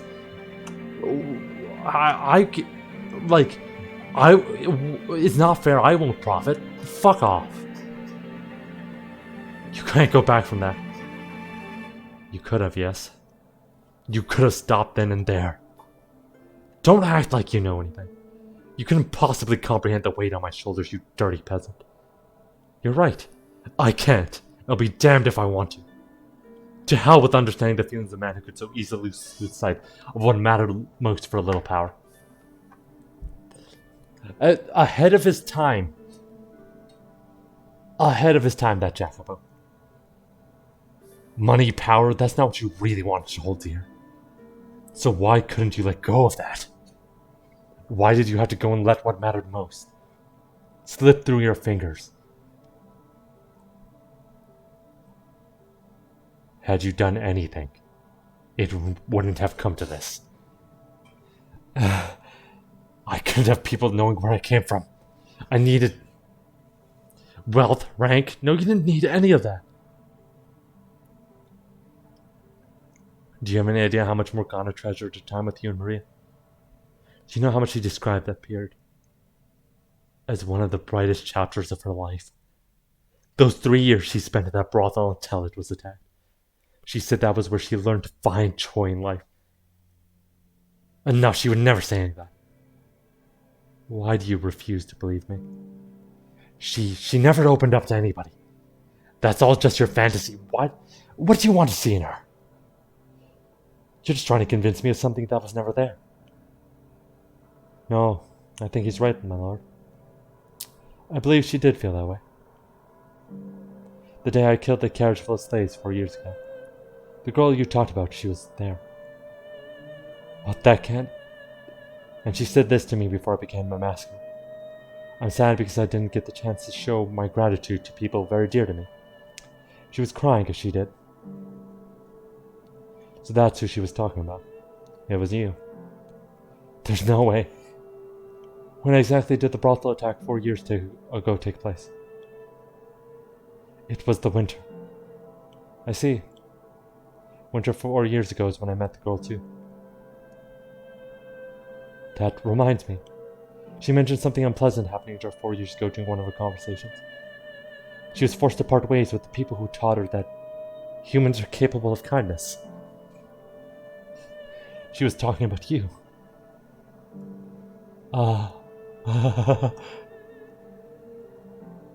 There's still time. You can still set Morgana free. You can still reveal your true self to her. She was likely in shock that day, not seeing or thinking straight. She still thinks you're someone else. Hearing you were the Lord had set something off inside her, preventing her from seeing who you really were. Her time in the previous Lord's captivity left scars even deeper than she knew. So all it took was that one word. And in her eyes, you became him. Which doesn't say you haven't caused her much pain yourself. But I still believe your truth is the key to allaying her hatred. It will change her perception of the world. I'm certain of it. So please, release Morgana and spill your heart for her. I was planning to end it all with the Harvest Festival. What? I was already planning to set her free then. I knew damn well it was much too little, much too late. But I needed an excuse to face her. Some occasion to give me the last nudge. So I told myself that's going to be the day. That's what I'm going to do. Even still, unable to make a decision for himself, constantly saying, then I'll do it. I'll give the keys to these two. Then it's not just my fault that this is happening.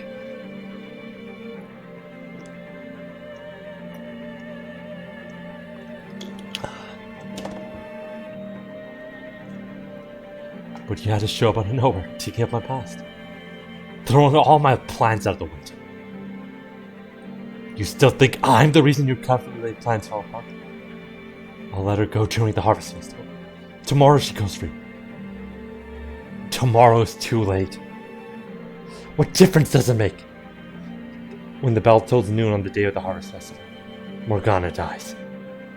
I've had more than enough of your so-called prophecies. I'm done.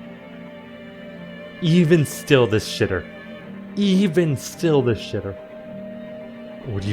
Why would you still refuse to believe me? I'm not making anything up. I'm from the future. I know how this ends. Having an occasion and a plan can certainly make it easier to take action, but you can't just wait for the right occasion for everything. Sometimes if you don't act on something as soon as you decide to do it, you'll miss your chance. In your next life, you make the same mistake. You lock someone up that you care about, eventually causing her to break down entirely. And you're so fixated on waiting for the right occasion, you completely destroy any chance of salvaging anything. If you're set on releasing her, then release her. Jacopo! Stop being so damn fixated on your occasion already. Enough. Damn you. You're right. You don't have to tell me I'm being a fool. Right now, I'll do it. I'll release her.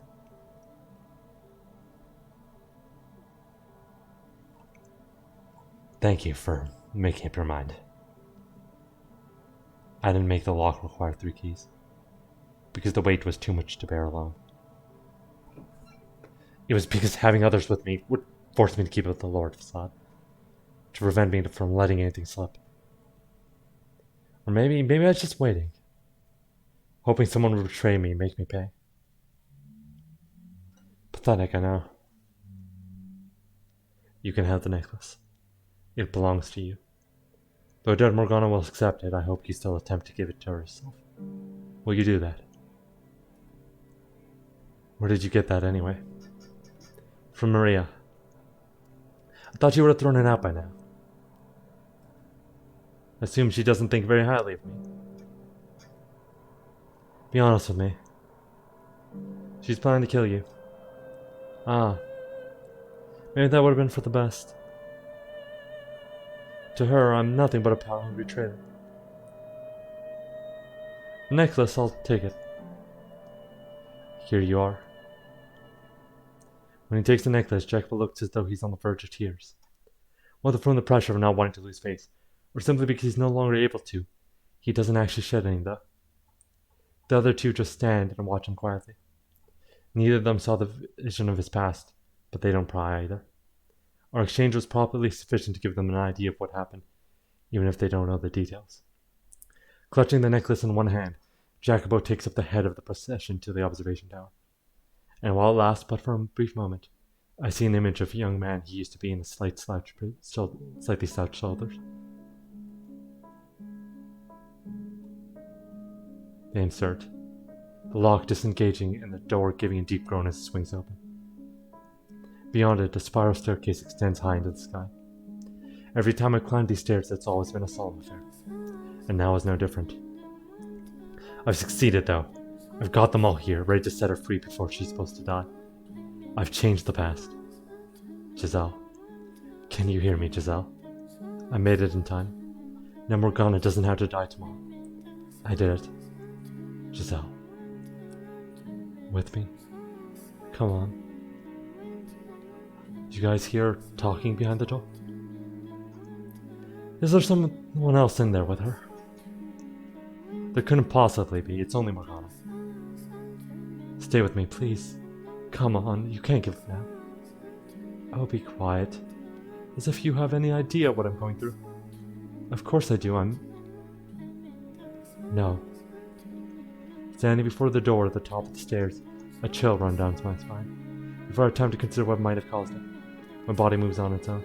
I shove my way past the other men and push open the door. I know I'll come up with something pleasant, to take your mind off things. I'll come up with a story. A story? How about this? A dove flies in through the window. Up above, a piece of parchment tied to its leg. It's a letter from the prince of a neighboring land. You read it and then you write a response. I don't respond. After exchanging letters back and forth for some time, the prince comes to find you. I'm not going to fall for your stupid fantasies. Holding on to something, even a fantasy, is better than believing in nothing at all. I don't want you to give up hope. Baseless hope only breeds despair. Not that you would know that. Besides, if anyone's going to come for me, I don't want it to be a prince. There's only one person I want to see. We're all stunned in silence at the scene unfolding beyond the door. Morgana is having a conversation with herself. There's no sense in the question of who the white-haired girl is and where she came from. But I can't. This is just... No one should have to go through this. Her mind is split into two. Oh, Morgana, it looks like you have visitors. They're here to take my blood. They've got no use for me anymore, and they're here to kill me. Oh, don't be so negative. Oh, it looks like there's someone new. The toxic positivity from Morgana. The sheer absurdity of this. Kill me, just set me free already. Morgana, you know what my wish is? Kill me and curse. Put a curse on them. Come on, Morgana, look up at them. Your letters, they made it. I never wrote any letters. He's got long hair as white as snow and eyes like ruby. He's beautiful like an angel descended from heaven. An angel? Morgana, I've come for you, Morgana. Come to set you free. Would you please undo her shackles, Jack? As you say. Morgana. Angel? Can you hear me, Morgana? At long last, I have a chance to hold you while you're still alive. I'm here to get you out of this tower. You have nothing to worry about anymore. You can go outside again, see the sun. You can go back to your old life. Angel? Morgana? Angel? No one's going to hurt you anymore, Morgana. And 3 of them by the door, none of them had any malice. Angel? You're free, you can go free again. Angel? You can have a normal life. No one's going to take any more of your blood. Angel? Please, Morgana. Please stay with me. Don't you want to leave this place? I'm going to set you free. I'm going to take you back to your cottage by the lake. I'll get you your medicine. I'll help you with anything you need. If you want to go somewhere far away, I'll take you there. I'm begging you. I've waited so long for this moment. Morgana, I've been waiting so long for God to send an angel. Are you an angel? Are you an angel sent to deliver me from this place? Please deliver me onto my father's presence. I can't go back out there. I can't live in the mortal realm any longer. I don't want to.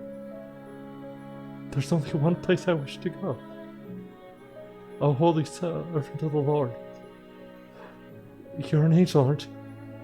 Morgana, please, deliver me from this place. Yes, that's right, I'm an angel for this, yes I will be. I'm the Archangel Michael, sent to deliver your soul unto God the Father. Your angel.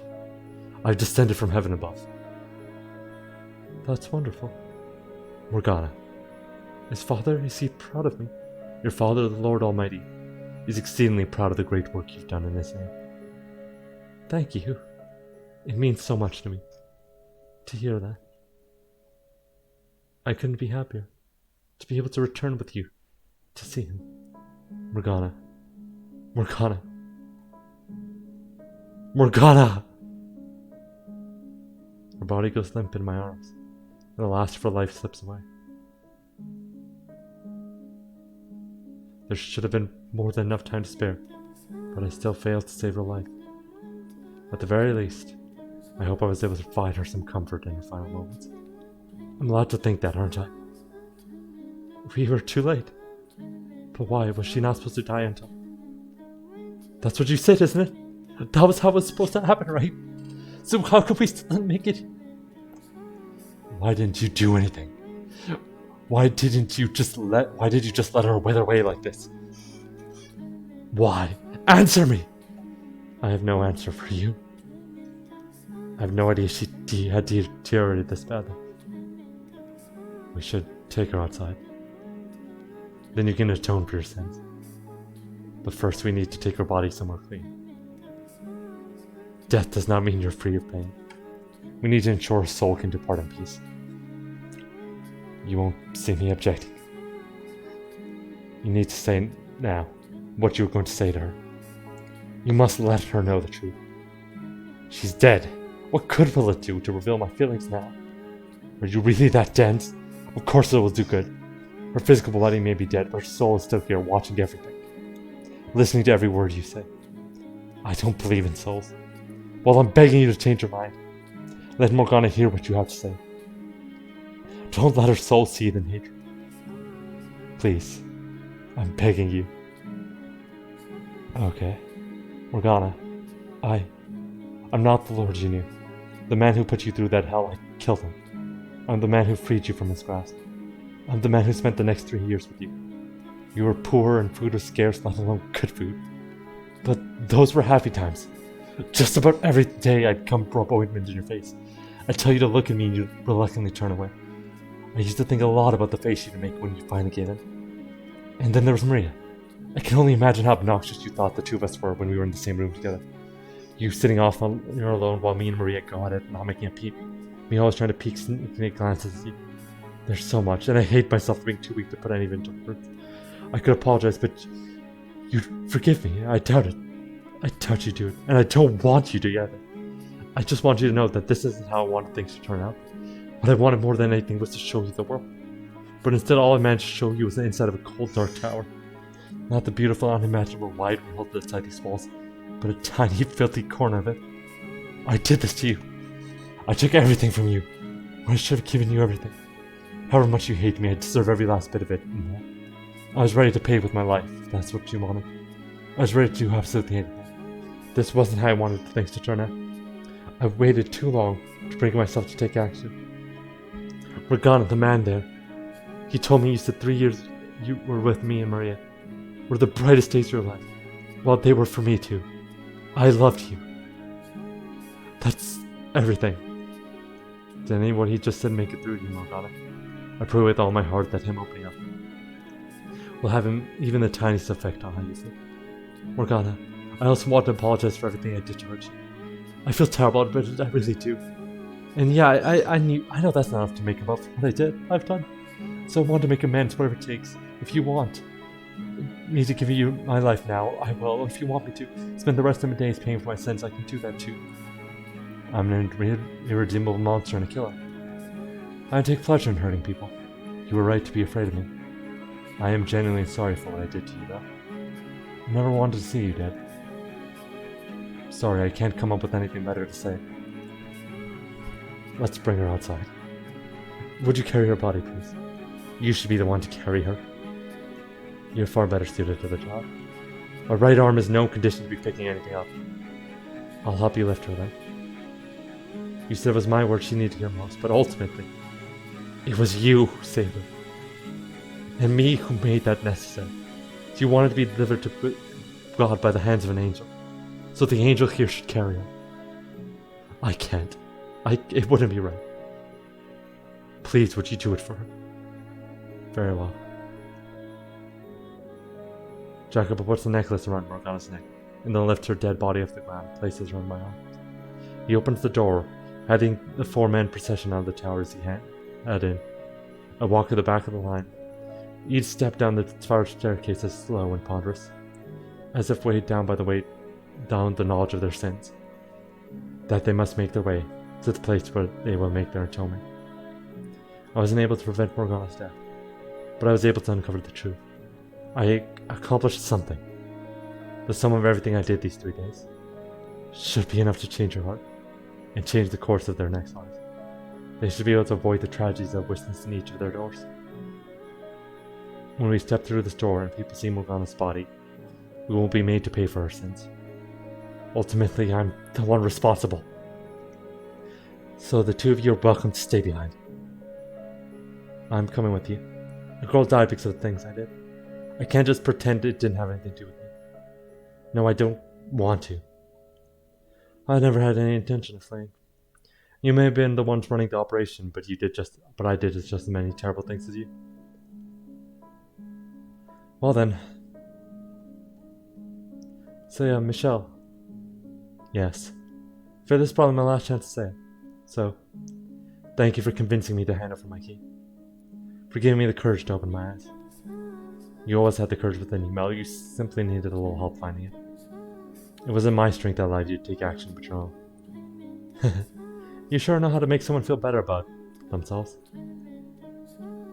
I'd like to be a little stronger next time around, if there's really a next life. I'd like to be strong enough to face whatever comes my way. To not run away or try to ignore. I have no doubt you will. The trials you're made to face are great. And very few of them are for your own making. Yours is a tragedy of circumstance, of feelings kept secret, good intentions gone wrong. You can't face the problem when it arises rather than look away. I'm certain you can find your way to a better future. You mean in my next life? I do. I'll trust you know what you're talking about then, and burn your advice into my soul. Don't look away. Please do. I'm glad to have met you. If there's a next life, I'd like if we could be friends.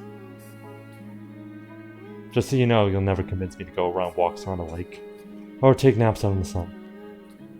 Well, that makes you sound like a very gloomy, unpleasant person to be around. Just joking. Thank you. You're welcome. You know, you keep telling me you weren't an angel, but you actually are, aren't you? I promise you I'm a regular man. You told Morgana you were an angel.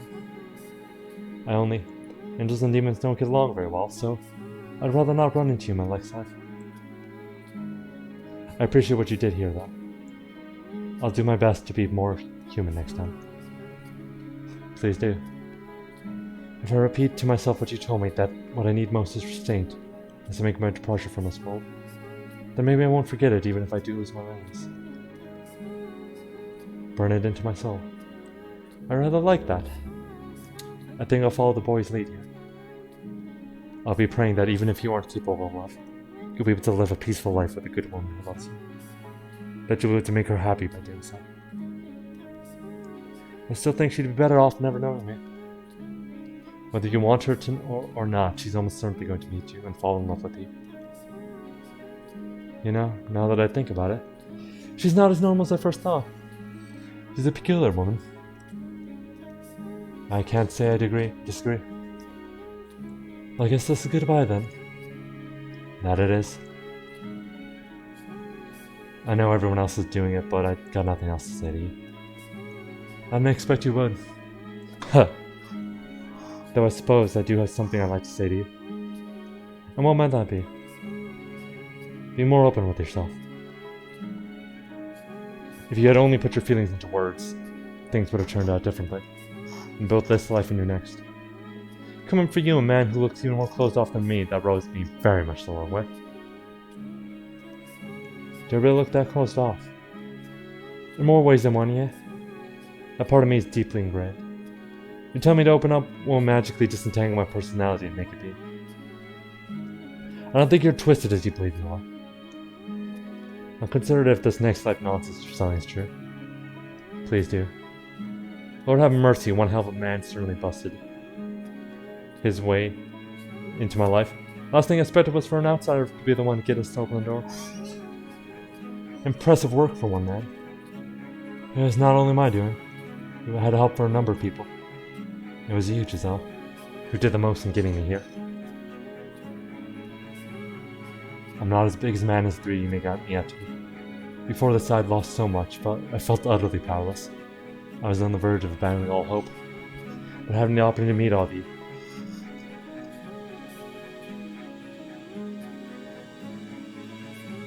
it did a great deal to provide my side of spirit, despite the atrocities involved. So I thank you. I pray your next lives may turn out better. I suppose we should get going then. I'll have to pay for her crimes, to relieve her soul of some of its pain. And I suppose to make sure their next lives go a little better. Let's. They take a step forward. The door lets out a heavy groan, and moonlight slips through the widening crack. It's all over now. I did it. I changed the past. What? What the hell? What I see beyond the door is not the nighttime courtyard. The sun hangs high in the sky, shining down on the blood-soaked grass. Why? What's going on? That's when I notice. The weight of Morgana's body is gone from my arms. And then, out in the courtyard, Nelly!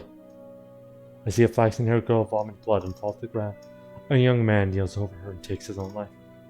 No! There are dead and dying townsfolk all around the nun. The swordsman is skewered as he scrambles to reach her. And the door just got to my back. Jacobo. The Lord lies unmoving, slumped against the wooden frame in a pool of blood. How can this be? We were all just talking not a minute ago. How the hell did we go from that to this? Why, damn it? I changed the past, did I not? I steered them away from the outcome. I changed. That's what this is. It makes sense. The sense that something wasn't quite right I've been feeling ever since I got here. The darkness swelled up when I touched the necklace. I was never in the past at all. This isn't the real world. It's the realm of the dead. The same domain in which the cursed mansion resides. Which is why when I arrived here something felt off, because death filled the air. Somewhere deep down I could sense the similarity between here and the mansion, that gathering place of departed souls. It was never possible for me to travel back in time, to exist and interact with the real past. I was able to summon the darkness because this isn't the real world, merely a reconstruction, a projection of their souls' memories. It was all set in stone long ago. None of the time I spent with any of them was real. Every emotional moment I thought I shared with them was all an illusion. None of my conversations, none of the smiles I managed to get out of them were real. I was never there. I was never present in the past with them. I'm currently sometime after that, sometime beyond the era Morgana lived. Beyond the 17th, 18th, 19th centuries. When I spoke of their next lives, I was actually their past lives. All three tragedies are history. Immutable, irreversible history. There's nothing to change anymore. What then did I fight so hard to achieve? What did I accomplish by warning them of their next lives, by convincing them to endeavor to take different paths? Nothing. Was it all for nothing? I go limp at the sight of it all, dropping to my knees and sending ripples through the sea of blood. Morgana, the girl who called me an angel and asked me to deliver her on to her father, is still chained up inside the tower. What did I accomplish? What purpose did anything I do serve? Was it all just a big damn waste of time? When my cries go unanswered, simply fading into the dead air, attempting to renegotiate what has happened, sometimes really is a waste of time. Giselle, who kept me going for so much of this ordeal, is silent. No, I did accomplish something. It wasn't a waste of time. Everything I did, it wasn't for nothing.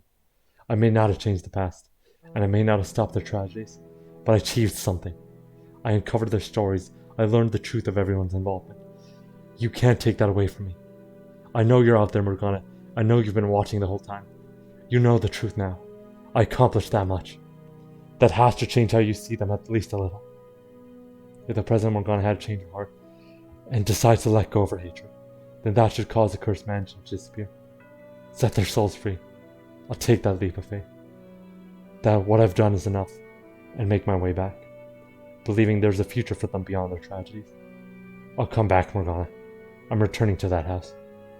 To that world of blackness seething with hatred. To my present. I'm going to try this once more. An honest attempt to really see. To face you, Morgana. I'll be there as soon as I can. Kneeling in a puddle of blood, I turn my gaze toward the heaven. The searing sunlight is slowly eroded by darkness. And my body, mind, and soul fall soon afterwards. The bloody corpse-ridden courtyard dissolves. And I find myself once more in an utterly lightless void. I clench my teeth, my eyes as tight as I can. Because that's the only way I can keep the screams back, the tears from spilling down my cheek. Open your eyes, Michelle. Come to me. What? We meet at last. Why is the white-haired girl here? Never mind that, where am I? I was trying to get back to the mansion. How did I end up here? Do you know who I am? Of course I do. How could I not know who you are? Splendid. But what are you doing here? Why is there a sword in your hand? And why can I not speak? I was able to return to this gathering place of souls thanks to your effort. You're uncovering the truth of those events that transpired so many years ago. Allow me to remember everything I had forgotten. To remember who I am. Remember who you are. You mean that you're part of Morgana? My apologies. Bringing your soul here without any preparation has left you in a bit of a nebulous state. Well, my heart told me I had to do this now. Though you had no voice, I can feel your presence quite clearly. O Michel, namesake the great Archangel Michael, and man of tremendous virtue, I have brought you here to ask for your assistance. I pray that you will be able to help me. My request for you is simple. Take this blade, and with it extinguish my soul. You, what are you? Extinguish your soul. I realize that it's cruel of me to ask this of you, and for that I deeply apologize. But I want it to be you who sends me off. Could you grant this girl her selfish request? That's not why I sought the truth. Not because I want to see anyone extinguished, but because I want to set everyone free from the mansion's cursed bond. Because I wanted to put an end to this cycle of pain and suffering. Because I want to save every last person caught in this tragic quagmire. That includes you. And you're asking me to eradicate your soul. I must be destroyed. You can't tell me that after everything you've seen, you haven't realized that I have no place in their lives. While it's true Morgana wished for more misfortune to befall them, if I hadn't been there, none of the tragedies would have taken place. If I hadn't been there, the flaxen-haired girl would have been able to let go of her yearning for her brother. If I hadn't been there, the shipwrecked merchant's lover would not have lost her place as his teller. If I hadn't been there, the ambitious businessman would not have been betrayed by his close friend. Why are you acting like it's all your fault? Why are you trying to say everyone would be better off without you? I was not a victim in the tragedies. I am culpable for them. Culpable? Like hell you are. I saw everything from start to finish. You didn't intend for anything bad to befall anyone. You were always acted out of the good of your heart. And you're trying to tell me that makes you culpable? Would you say we answer one last lingering question, Michelle? The question is, what am I? That explanation might be a bit lengthy, but I'd like to share it with you before I depart. I was as you concerned, queen of Morgana's mind as it broke down in that tower. I was born to be a receptacle of her pain, to ease her suffering. But there's more to the story than that, Michelle. Upon her death, Morgana's soul was afflicted with great pain, resulting from the hatred and resentment she bore. The fact that she viewed herself as a saint only served to amplify that agony. Her identity as saint gave her purpose in life, while simultaneously constraining her. A saint must put herself second to all others. She must be caring, generous, and forgiving. And she must not bear ill will for anyone. That was how she felt deep down. That was not how she felt deep down. She was not a saint out of the goodness of her heart. She wanted to hate them, but her identity would not allow it. These two conflicting aspects of herself tore Morgana apart. She was unable to withstand it. So she took all her saintly characteristics and gave them to me. Caring for others, putting herself second, being forgiving. And then she severed that part of her soul. And so that's why you always seemed so abnormally pure-hearted. I was no longer a part of Morgana, but something entirely separate. However, I wasn't me yet either. When you came to the mansion and resurrected Morgana, you resurrected me as well. But I had no self at first. I was supposed not much different than the particles of dust floating around the mansion. But eventually that dust gained a sense of self and taking the form of a human soul, and descended into the realm of man and fate which governs it. What do you think was the first thing a new soul wishes for when it's born, Michelle? To live. I wish for a continued existence in this world, in a world where I was never meant to exist. I refuse to accept that there's anything wrong with wanting to live. I was supposed to remain within Morgana as a part of her. I was never meant to be a soul of my own. To become one was to turn against the laws of the universe. I wished to live, and Morgana wished to curse three men's soul. Though we sought after completely separate things, because we were once two parts of a whole, each of our wishes were shaped by the other. In order for an incomplete soul like mine to survive, it needs something to bind itself to the world, something strong enough to prevent the universe from correcting the anomaly. And so that wish of the anomaly gave birth to yet another anomaly. A house that sat outside the currents of time, one that could descend into the mortal realm at various times and places. And it was that house that served as tether for my soul. You mean it wasn't Morgana's power that created the mansion? But your own wish. Why did it have to be the house that bound me to the world? Because that was where she lingered, goal from which I was formed, which meant that my wish had the consequences of granting Morgana's. The house, having attained perpetuity, served as a place for those to be reconstructed by Morgana's curse to return to. Furthermore, my connection with her had another consequence. I was the most affected by her wish. As much as I may have wanted to do good for them to be happy, my fate was dictated by her wish. In that position, my merely showing affection for her, anyone, was damnable. Falling in love was an act of villainy. My very presence malevolent. Don't say that. I was the true witch, the true demon child. Stop talking, please. It should have never been possible for me to have a life at all. Please stop. The universe must be returned to its proper state, Michelle. Don't talk about yourself like that. I must be erased and Morgana's soul restored to its original form. But why? I do not belong here. I never belonged here. What's so wrong with wanting to live? The defect must be repaired. You're not a defect. Damn it, why couldn't I be able to get a word in now at least? The restoration will not be instantaneous. It took many years for me to be formed. It will take as long, if not longer, for the process to be reversed. But her soul will eventually return to its proper state. And perhaps when her soul is restored, Morgana won't be a human. Perhaps she'll be a butterfly resting upon the lip of a flower. Perhaps she'll be that flower. Perhaps she'll be the breeze in which the flower sways. In whatever form she takes, it will be her whole and complete. With me gone, no more tragedies should take place. So please take this sword and extinguish me. Put an end to this cycle of misery. I want you to be the one who does it. Please. Kill me. You're asking too much of me. I just don't want to save Morgana's soul. But do you really have to die for that to happen? Is there not some other way? Won't you do this for me? I cannot. I could never take that sword. I know it's unfair of me to ask to see you, but I want it to be you. As selfish as a request as it may be, I want the curtain drawn on this Ursat's life, by the man I admired so deeply. You admired me? Let's talk about a little bit about that admiration, shall we? And where I got my physical appearance. While I still had no mind of my own at that point, I witnessed everything that took place in the house. And in the moment of your death, Michelle, was I born. You saw my death. Your action that day appeared to me as the very definition of selfless and honorable. Your life bore many similarities with Morgana's. You were both abused, imprisoned, and called a witch. While Morgana sought vengeance, you watched your own mother burn your crucified body, and you wished for release rather than revenge. There's nothing honorable about that. I had just lost all hope for myself. I expect you to disagree with me, saying that was a sign of your weakness. But that was not how I interpreted it. Self-sacrifice being one of the core characteristics Morgana gave me, I was deeply moved. You didn't curse those who had wronged your life. You chose your own destruction, and I admired that strength of spirit. That admiration helped to shape my wish, to determine the form I had taken, the name I had. That's why whenever I gained physical body, it was modeled after yours, with snow white hair and ruby red eyes.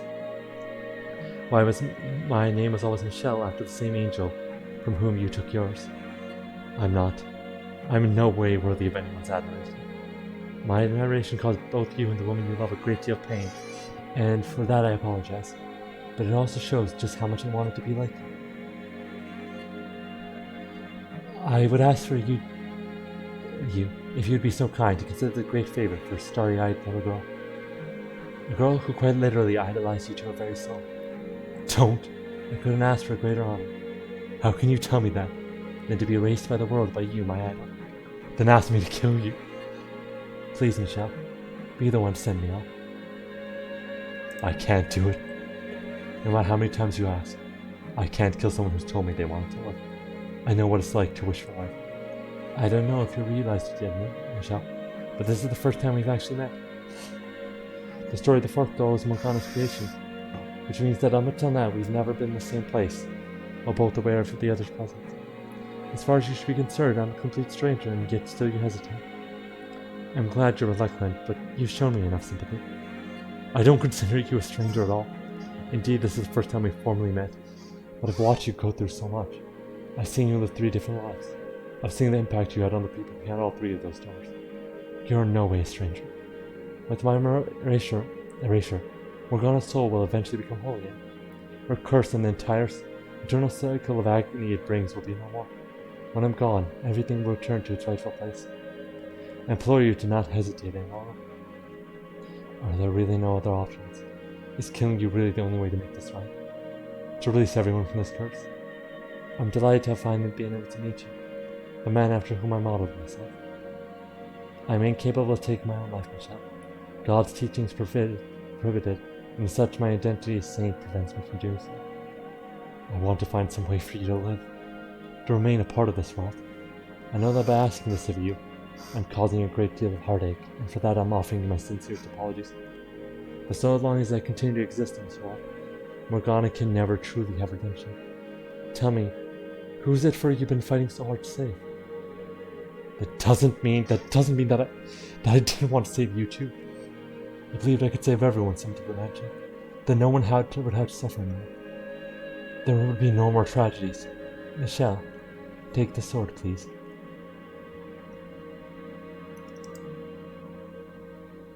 Worry not, Michelle. Doing this will allow you to save everyone. You'll cast off the darkness inhabiting this house. Set all its prisoners free. Give Morgana her salvation. And give me mine as well. Extinguishing my soul will be my salvation. I've had a full, satisfying life, even if every moment was rooted in iniquity. I had well beyond my share of happiness. I don't need any more. O Michelle, namesake of the great Archangel Michael and man of tremendous virtue, I ask of you to please draw this cycle of misfortune to an end, to take this blade and deliver everyone from their fates. It must be you, Michelle. You must be the one to do it.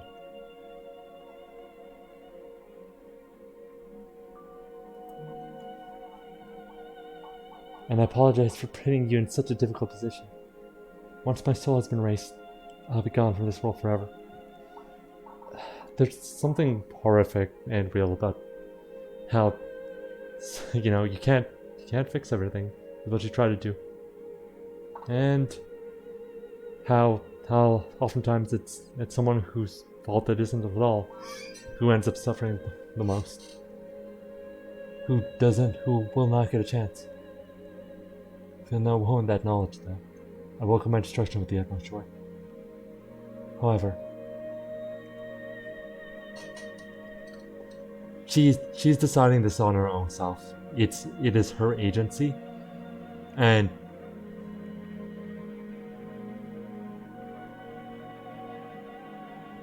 she's also asserting her own will by asking Michelle to do it.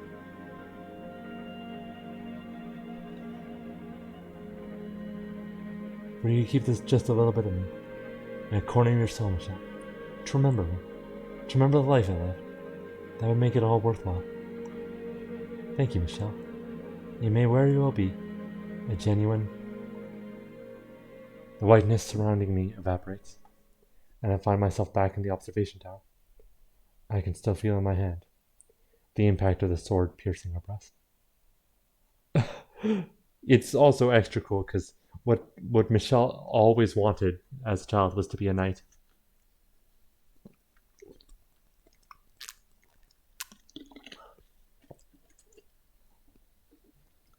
Why couldn't there have been some other way? Raising a soul is not selfish. God damn it all. She deserved better.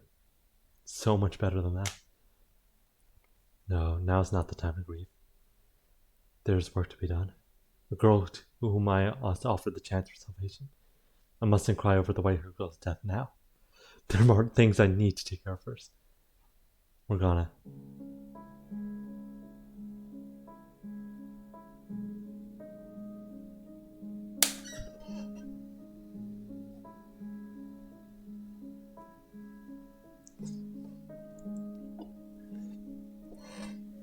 Yeah.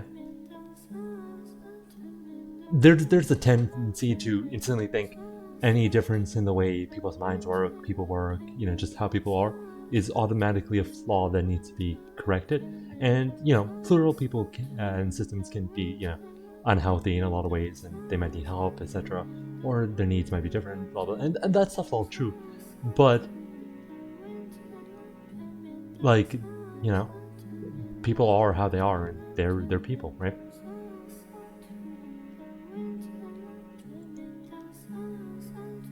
And even I'm not sure. I'm pretty sure DID isn't quite the right term used right now. And there's a couple of different generic identity disorder stuff, but whatever. It's also, it's just like, that's just a thing that happens to people. It's not sometimes due to trauma, and it's not a monstrous thing. Sometimes it is though. There are definitely people who you should ask actual plural people as peoples. I'm bad at this. I'm sure like Ghost would be happy to talk about it with you if you want to.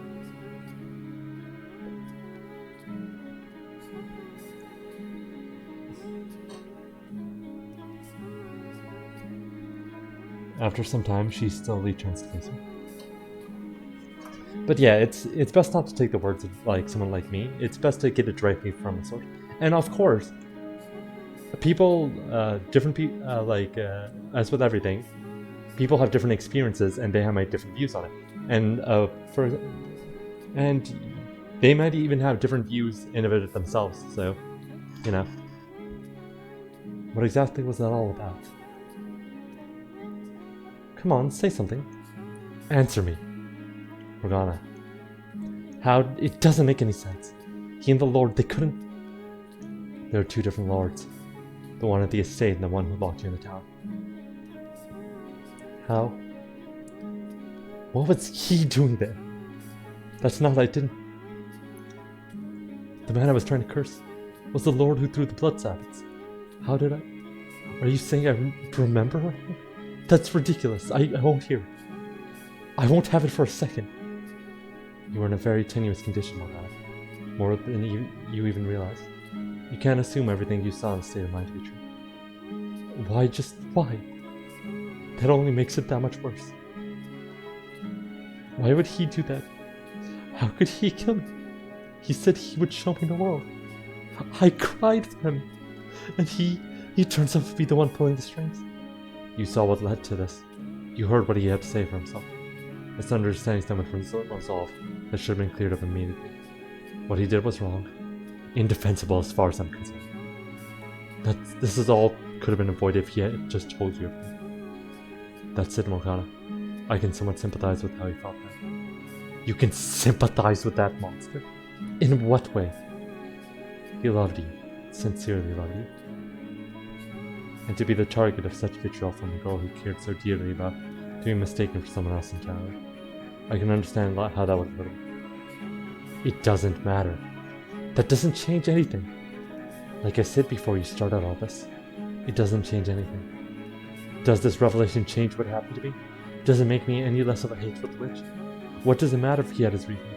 What does it matter if he's not who I thought he was? It doesn't change the fact that I despise him with every fiber of my being. It's time to let go, Morgana. I met with the white-haired girl. I know her true nature. That's not me. You're right, I cannot definitely say that you and the white-haired girl are one and the same. However, I can say with certainty that she was a part of you. A creation of your broken spirit. The fact remains that she was closer to you than anyone else, in every sense of the word. Can you see the situation you're in, Morgana? The terrible, tragic irony of it all? You cursed yourself along with everyone else. You brought ruin to the life of your own creation numerous times. You murdered yourself. It's time to let go, Morgana. There's only pain to be found in continuing down this road. Morgana. I take a step forward toward her, and she steps back, quietly maintaining a distance. I can almost hear trembling in her voice as she says, "Stay back. You stay away from me. You have nothing to be afraid of, Morgana. I won't hurt you." I said stay back, you. I bet you think this is hilarious. That I'm blind and a fool. Morgana, it's good on you, my dear. You've revealed my big secret. That I'm a feeble-minded little girl with poor memory. You've uncovered the truth of my death. Discovered the white-haired girl's true identity. I always presumed she was you. How foolish of me. laughing like I knew anything, cursing the entirely wrong man. Absolutely brilliant, you might say. I've made myself into quite the laughingstock. I'm not going to laugh at you, Morgana. At your pain, Morgana. I've come to realize that perhaps I've empathized with you out of more than just your shared loneliness. We were both yoked with unimaginable misfortune, lived our lives in the lamentation of our fates. I understand your pain. The boat has long since sailed. You're right, it has. This is a realization I should have come to much sooner. Though you said it would have mattered, I still should have made an effort to get to know you in life.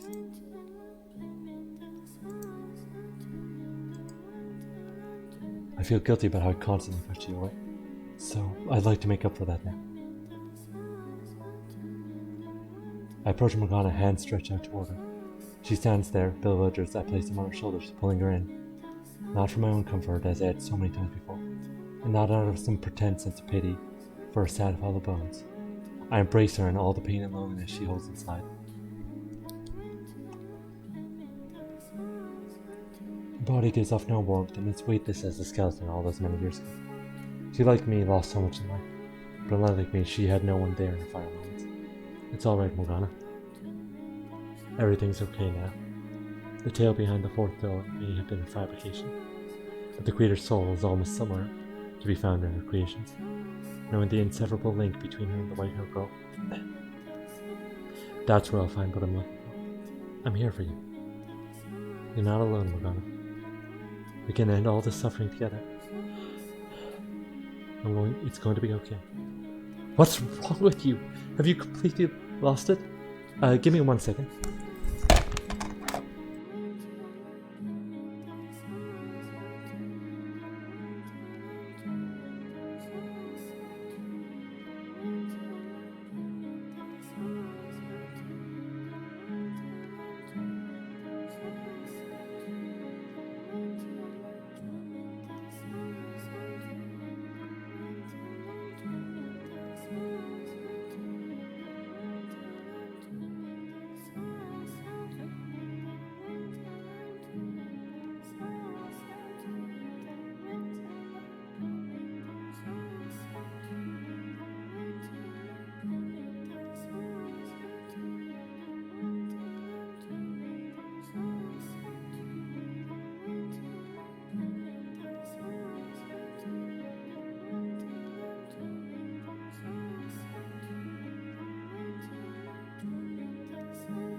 I'm back, but I'm just gonna finish this part of the scene because something came up and I'm gonna need to deal with it last night. Anyway, thank you so much. Let's just finish this. Have you completely lost it? Do I need to remind you of everything I've done? Of all the pain I've caused you? No reminders necessary. You did quite a number on me, indeed. Did you want to tell me how we went from that to you holding? You didn't do what you did out of a particular grudge against me. Of that much I'm always certain. So I hold nothing against you. I bear no ill will. No, I'm certain does dissolve. You're much too forgiving. Imagine there's something about having experienced the kind of pain we have that makes it hard to harbor any ill will towards one of our kind. Sheer trauma or not, you and that woman really are something. God, there are no words. For how much you irritate me. The bite slowly drains from Morgana's voice, and at quiet, I think a muffled attempt to hold back the whoop. I pull away slightly and put a hand under her chin and lift her hand. She quickly averts her eyes, but doesn't knock away my hands as I reach them into her hood, gently setting them against her cheeks. I run my fingers against the exposed breast, then slowly pull back the hood covering her face. Well, look at that. You're quite pretty with your face in.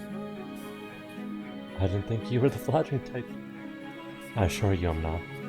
Go on, touch her cheeks. Now this is the girl you were always meant to be. Morgana had the less harrowing life. This is probably what she looked like at 16. You know, you look a little like the white-haired girl. You look nothing alike, I can show you that. She was the very antithesis. But she was also once a part of you. The last thing I want is to be like her in any way. And why is that? Because I've never liked that girl at all. I was putting others before herself. Just watching her was aggravating.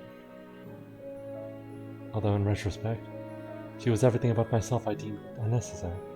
So that might explain why it was so hard to watch. Also, I was so sure she was you, which made it all the more frustrating.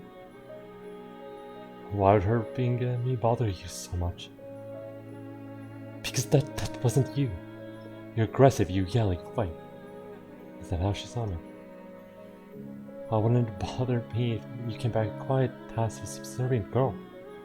Of course now I know that it wasn't you, so... You were that sure it was me, despite thinking you were nothing alike? Apparently so. Hold on a second, why would that bother you? I'll let you figure that one out. It's not important. So you've got my attention. What do you plan to do now? To leave the mansion with you. To set everyone free and break this curse. Setting them free will set you free as well. So you want me to release their souls? Just so you know, I haven't forgiven them. My hatred isn't going to just vanish like it was nothing. I'll never be able to forgive them completely. But you're right. This has gone on long enough. Morgana, I'm not even sure what I've been doing anymore. It's all your fault. So sure, I'll release their souls. I'm so glad to hear it. However, I don't want you to see them alone. I'm not sure they'll set them free if I have to face them on my own. That won't be a problem. I'll go with you. We'll go see them together. You get to be my guide this time then. Get to take up Giselle's old mantle. That I do. If it means taking this hand, do you honestly think I have any reservations, Fata? Goddess, I swear. You really are the worst. Lead the way, my dear. To where their souls wait.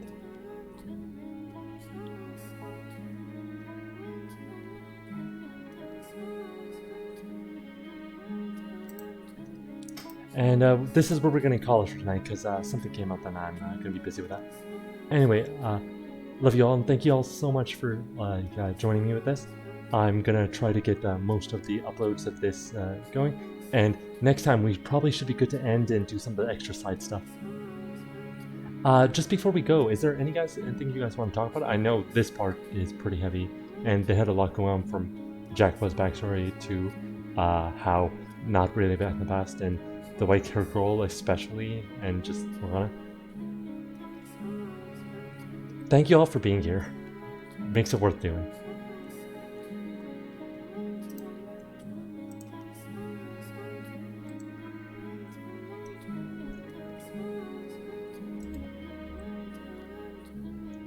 Anyway, no one's streaming just quite yet, so I think I'll leave it then. Anyway, have a good night, y'all. Bye!